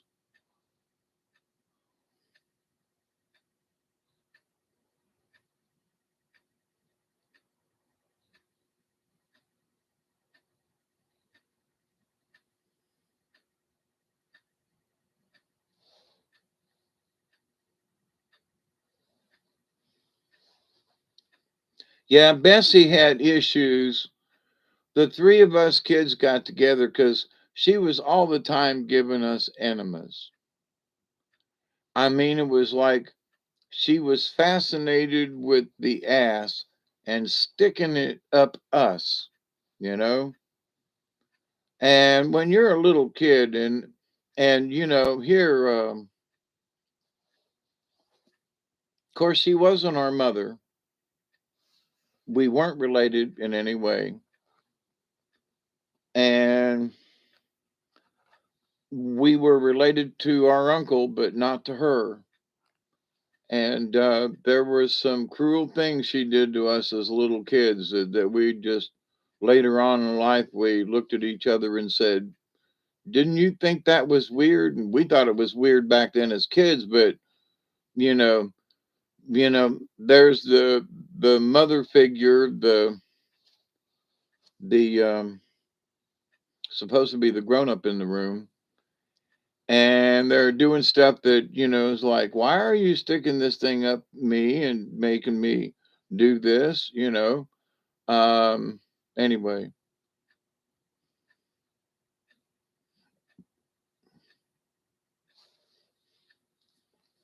but so anyway, we made it through, but all of it had some kind of weird effect on us. You know, um, I have just set an appointment to go to the doctors so that, hey, Miss Sheila, how you doing? So that they can stick something up my behind and take pictures of my innards. At least they're going to put me to sleep to do it. I have had to reschedule again. But I talked with the nurse today though, and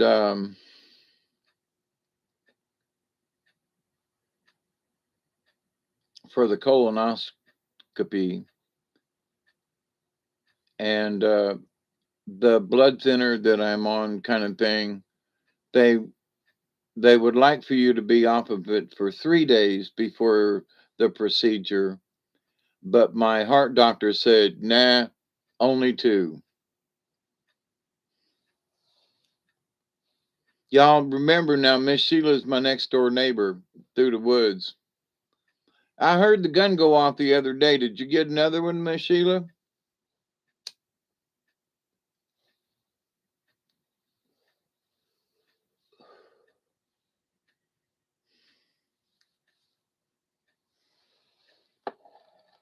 I haven't been back down in the woods. I still got this camera sitting over here. My back's hurt so bad that I haven't had to been able to walk down to the okay, Joe. It's good to see you and chat with you. Yeah, I didn't think I was going to be on here this long neither. But you know how it is. I get to yakking about something.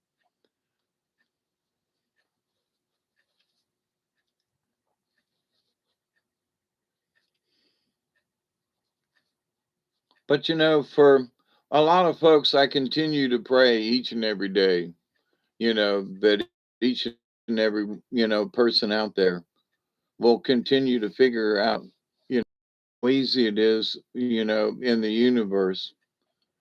There are some folks that you missed it,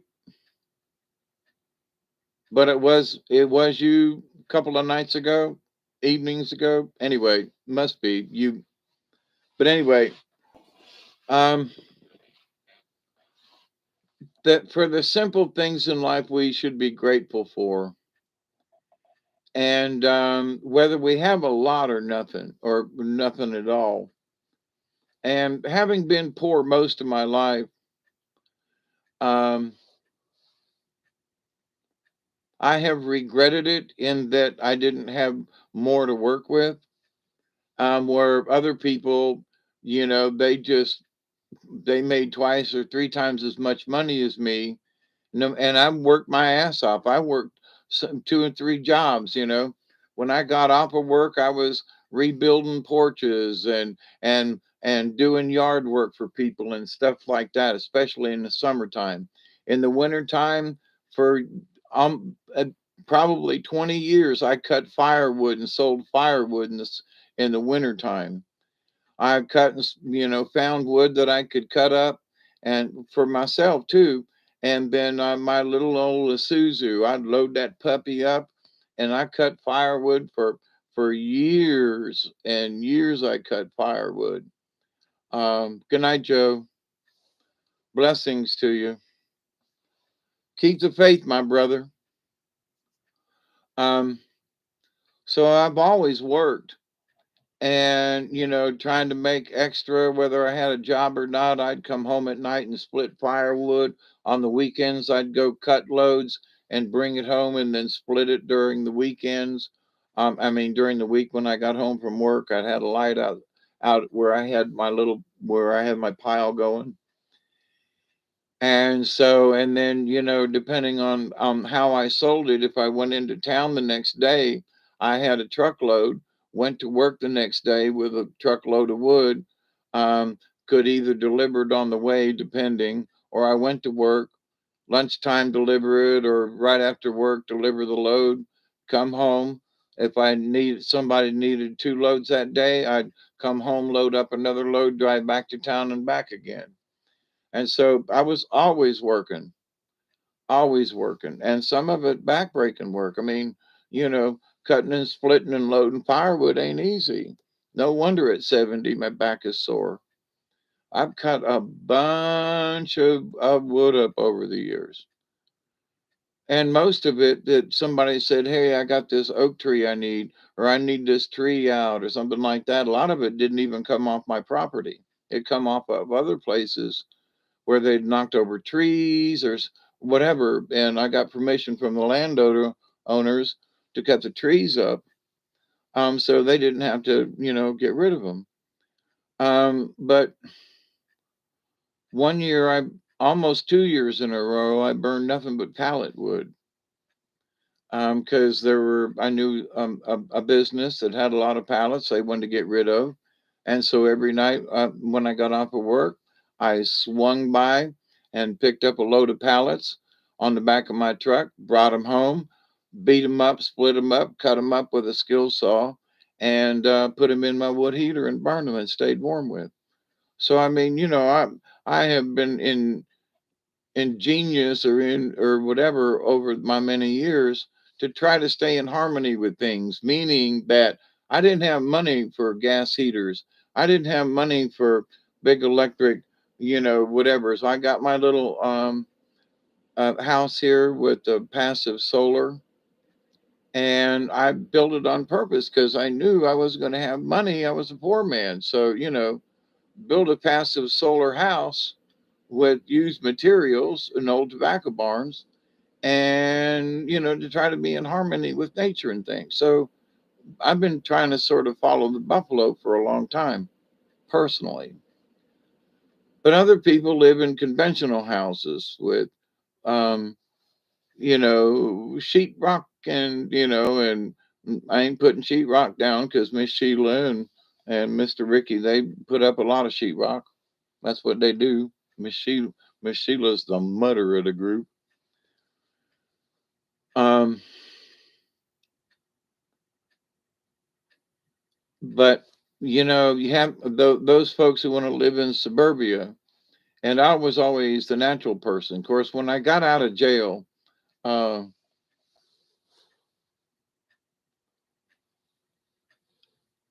I looked into Frank Lloyd Wright and some certain things. So if I've kind of showed my house before and around, and there's a loft right there, and the ceiling's vaulted, and over here it's like this and that, and it's made out of recycled wood, and there are some odd corners. And good night, Steve, and you stay healthy too. Thank you for your letter.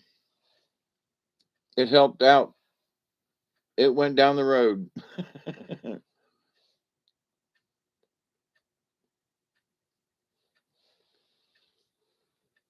But I've always had that natural wood, like natural wood and stuff, and masonry and that kind of thing. So, and there's a wall over here that's masonry, but I use cherry wood. Yep, Miss Sheila. I wished it was finished though, having gotten sick and having had issues, and then having had to retire it, with less money than I was hoping for. Um, I do wish my house was finished up, and I wish my health was better so I could finish it up. You know what I mean? But I don't have any complaints. It is what it is, and I'm comfortable. I don't have I don't really have any wants or needs. And so yes, That's one of the points of pointing out this about the Buffalo card, is to be grateful. So even though my house isn't finished, and even though there's still air holes here and there, and even though there's the roof leaks and it isn't fixed yet, and I had, hoped that I would have had it fixed by now, you know, but circumstances are such that it is. But I'm not complaining and bitching about it. I'm happy to have what I got. Very happy, because there are folks who have a whole lot less than me. And I still, the reason the sign is up at the top of the driveway, the Little Oclockney River Hermitage, is that if anybody needs a place to stay, I'm still open. We'll figure it out, whether it be a tent or a hammock, or maybe a room, or maybe it's in the old um, camper outside.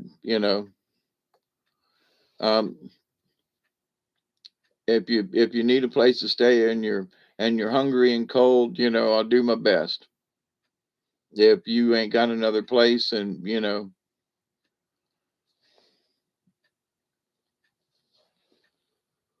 I've always been that way. There've been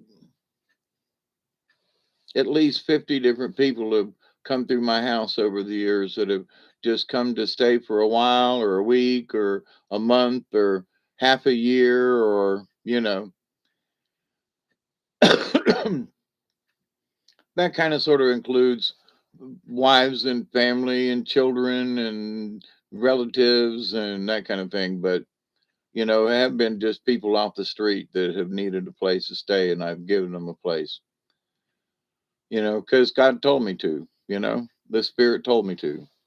And I still adhere to that, even though my place is, not the fanciest place in the world, but, you know, it's still open. And I've been criticized by family and friends like, why the hell do you do this, Dave? Well, because sometimes Spirit has said, you just need to intervene here. And sometimes it works out good, and sometimes it don't work out at all. People have stolen from me a bunch of times, you know, taken advantage of a good situation, and it just okay. But over the years, I've learned that regardless of how people have treated me, I've still tried to do the best I I could for other people, and I still feel that way. And my son and family members may think me crazy, and that I'm this old crazy man who doesn't know what's going on, and that I offer a place for any person who may need it. Um, just doesn't seem to fit with them for some reason. And I wish that I had more to give, or My long term years ago when I first started this was to have um, little one room cabin kind of things that were sort of self sufficient, like the tiny homes, and that if somebody needed a place that there would actually be a little cabin that they could stay in, and my only thing would be to help out around the place, whatever it might be. Of course, if they had electricity, then they would pay their own or whatever. But um, so my that part of my dream hasn't gelled, and I haven't finished my house yet. So it's like, okay, things kind of got muddied up a little bit. So, but if I had a dream, it would be that I could finish that. Of course, local um,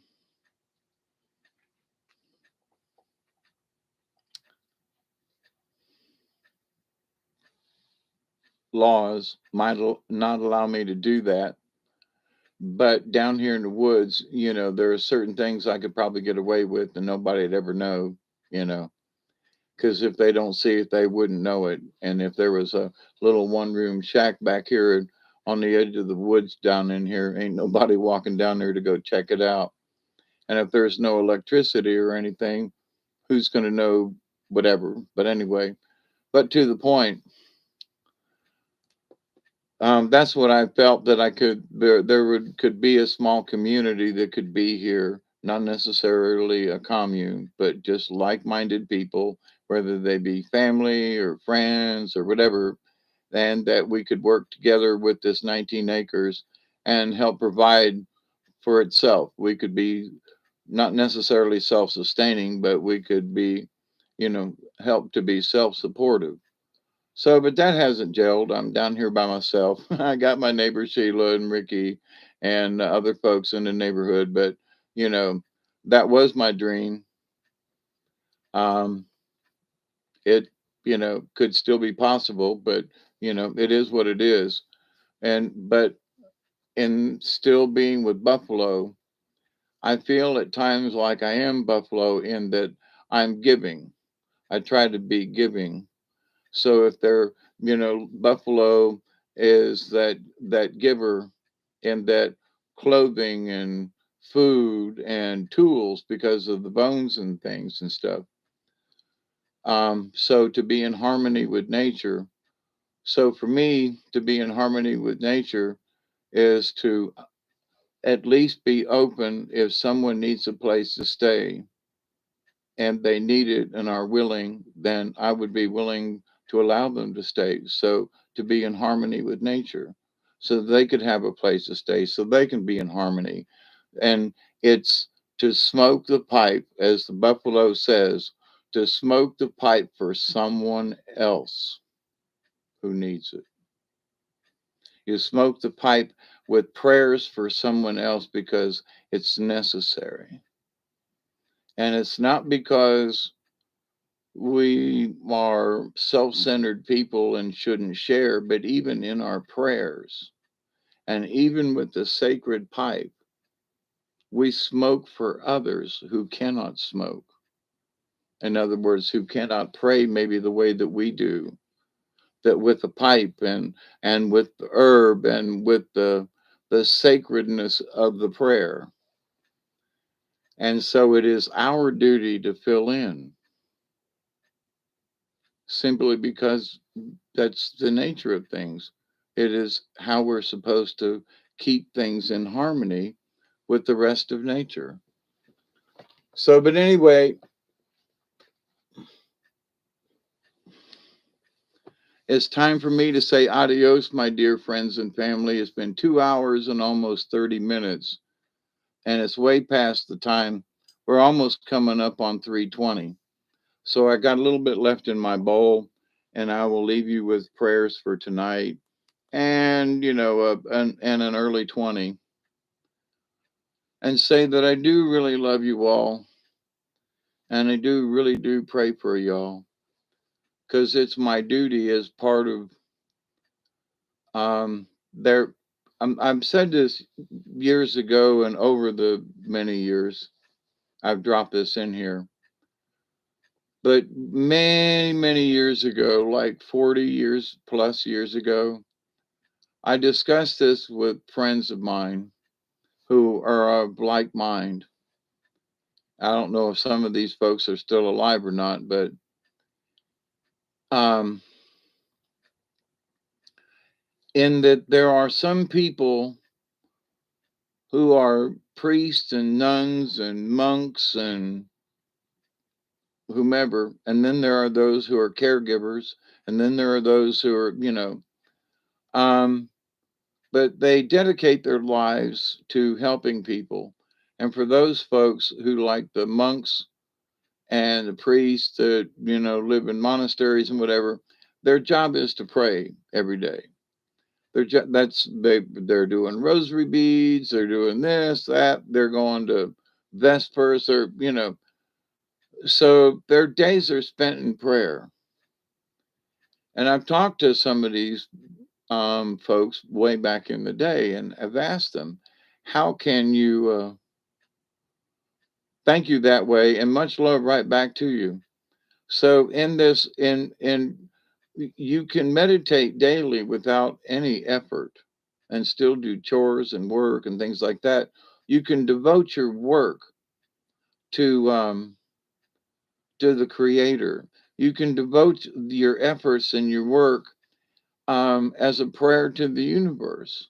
If you're digging ditches, you can dig it in honor, you know, and and I've done chain gang kind of work. So, um, but when your attitude is different, when you change your attitude, and you, regardless of the turmoil, regardless, like me being in jail and being on the chain gang kind of thing, um, that you start singing some of um them old Negro spirituals, and singing them chain gang songs. And as bad as it may be, there's pleasure in the song, you know. There's an uplifting when you sing the song. And it brings you into harmony in nature, even though you're a prisoner on a chain gang, which is like, what? How can there be harmony and love when you're a prisoner on a chain gang? Because if you're doing them songs and you're doing things in a rhythm and a cadence, there are prayers there. There is it's odd, it's special, it's weird. Um, but so with that in mind, no matter how bad it is, sing a song, say thank you to the universe that we're still here, and that tomorrow can be a better day.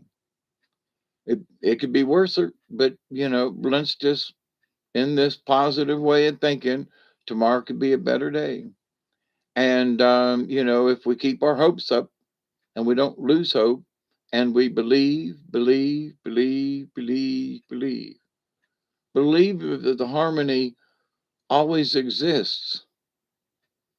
Harmony is in the universe. That's why the planets don't bang into each other in catastrophic ways much anymore.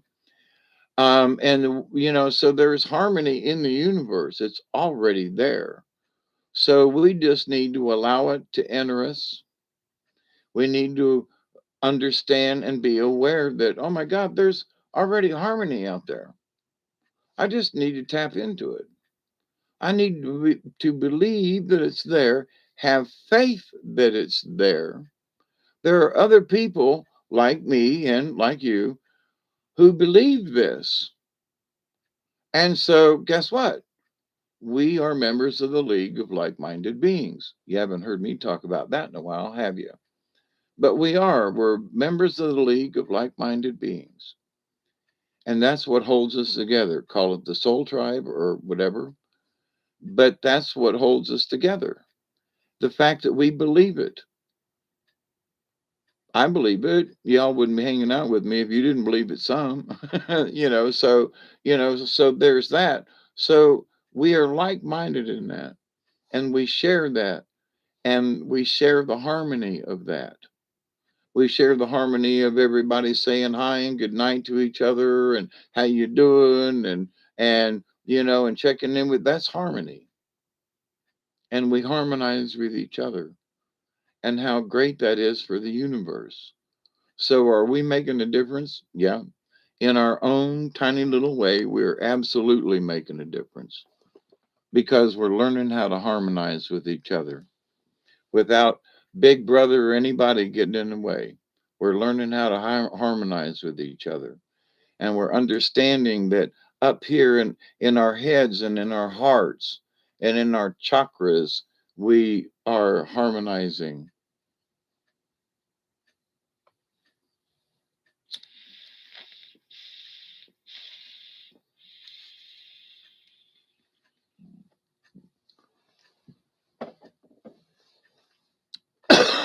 So I wish you all well for the rest of the week. I will continue to pray that each and every day that each and every one of you will continue to learn to accept and receive the knowledge, the healing, the wisdom, and the many blessings still waiting out there in the universe. And as me and Duggar go out to play every day, we continue to pray that each and every one of you will continue to learn how to accept and receive the knowledge, the healing, the wisdom, and the many, many blessings left out there in the universe. And in that law of three, which I do believe is important to you and me, I continue to pray that each and every day that you, your friends, your family, and all of your relatives and all of your relations, remember what that word means, will continue to learn to accept and receive the knowledge, the healing, the wisdom, and the many blessings from the universe. And keep up the good work with staying out of the chaos. I mean, goodness gracious, it's crazy out there. Stay out of that mess as much as possible. Just just stay out of it. Keep your eye on it, but just stay out of it. Oh my God, that talk about chaos is contagious. If you let it, absolutely, Michelle.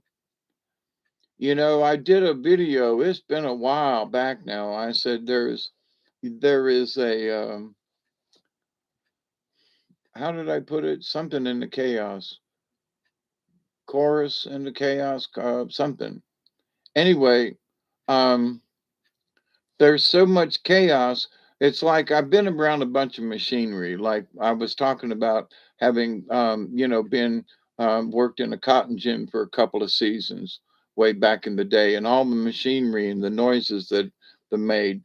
And if somebody just walked in, it just was a bunch of noise. But if you worked there, you could tell the different machines. You could tell a fan motor up that was 15 or 20 feet high up that blowed the cotton dust out. And then you could hear another motor over here, and you could tell there were three different gins at that cotton gin at the time. And each one had their own sounds to them, and one had a little rumble in it because one of the rollers in there had a bearing that was a little squeaky, and we weren't going to tear it down until it just went squeak and quit. But when you could hear all the different sounds of all the different motors and all the different pulleys and the machineries and everything, it was chaos.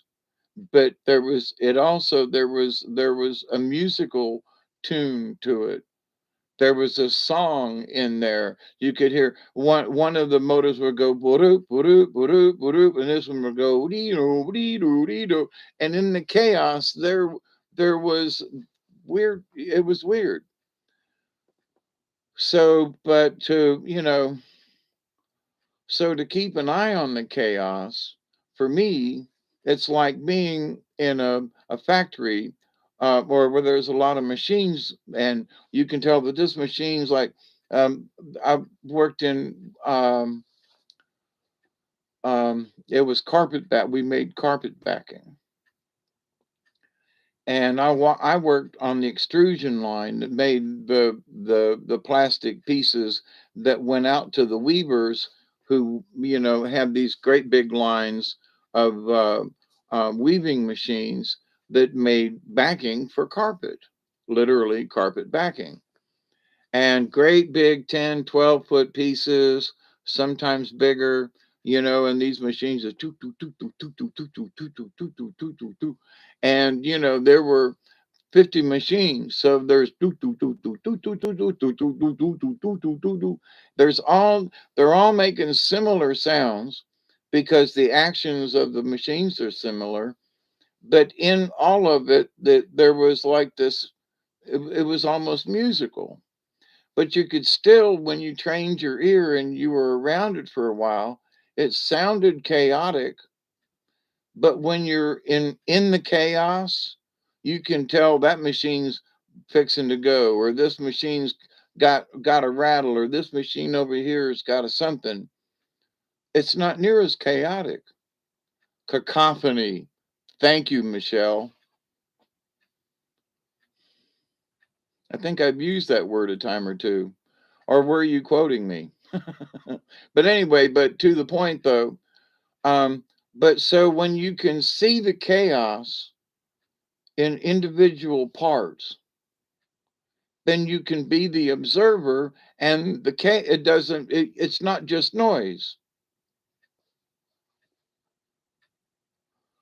So the world is throwing out a bunch of chaos, but if you look at it in its different parts from the observer point of view, then you realize that this is this machine and this over here is you know what I mean?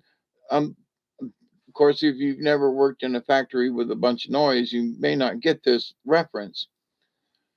But I get it, having worked in several factories with lots of machines and punch presses and drill press, just noises going on. And so, but with all that, it just sounds chaotic. But when you have machines that are running consistently, like in the cotton gin, there was this cacophony. There was this almost musical tone to it. It was almost like a song, the way the different pulleys would rumble, rumble, rumble. This would go boom, boom, boom. It was amazing. But anyway, so in life, there's all kinds of stuff like that going on. And one of the things that I'll just mention, there's a lot of evidence that we were the ones that blew up that pipeline. Okay. And there's a lot of pushing and pulling. And there's even a video when one of the reporters asked Joe Biden about what about that pipeline thing, and he said, "Well, we'll just take care of it." Well, there's some things that some of our quote leaders are doing that could, in essence, send us into World War III. But here's the thing: because of some of the covert operations that some of our quote leaders have done, we are already in World War III. Okay. So just take that for granted and keep an eye on the chaos and Isby and the mayhem, because there's mayhem going on too. But don't get freaked out about it. All right. Because ET ain't going to let no nuclear war go on. There might be some craziness and this, that, and the other thing. But keep your eye on the skies, because some of the stuff that went on over there in the Ukraine and so forth, with them big blue lights that were seen shining up into the night sky, as the Russian general has stated, that those were anti spy devices. So Elon Musk and a bunch of them been trying to send satellites up over there to go keep an eye on them folks, and them folks over there don't want to be kept an eye on. So that's anti-satellite devices to minimize peering eyes, to be being nosy into other people's business when it ain't none of our business, or as some folks. So World War III's already started in a lot of ways. So be careful. Keep an eye on what these crazy folks are doing. We're already being nuked by our own nuclear power plants here in the United States when they off gas and throw it into the atmosphere. So you should not worry about Russia doing it because it's being done to us already. Um, so, in this chaos and in the harmony of things, we need to keep our heads down as far as, you know, getting too involved in certain particular things that might get us whacked. Um, so, like I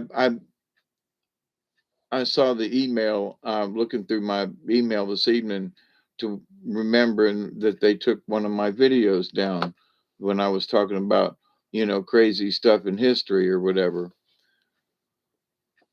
So, folks are listening, and even in the chat, if you use certain words, I have to allow them to show up in the chat. It's crazy. So Big Brother's watching this. Hi, you Bob. We love you. I would offer you coffee, but I don't have any at the moment. But love to y'all. Um, we have the opportunity to harmonize with the universe, regardless of the chaos. And when you can reach the observer point of view and stay out of that chaos, then it keeps you more in harmony with nature and just the universe in general. So believe, believe, believe, believe, believe. Don't give up. Don't lose hope just because it's there. I mean, I can't stress to you enough that it's there. And I continue to pray that you all will continue to learn how to understand it and just allow it to be in your life. That's all. Just be aware of it, and we'll all be better for it. So, good morning, everybody. It's 3:32 in the a.m. time, Eastern. Eastern. It's not daylight time anymore. So, y'all be safe and wish me luck that I don't miss my appointment tomorrow. And so, I will talk to you soon. Peace. I love you. Cheers, everybody. Stay safe. And until next time, Ween. Trust in the power of Ween. And I love you all. And please be safe and take care of yourself. Okay. Stay warm. Adios. Cheers.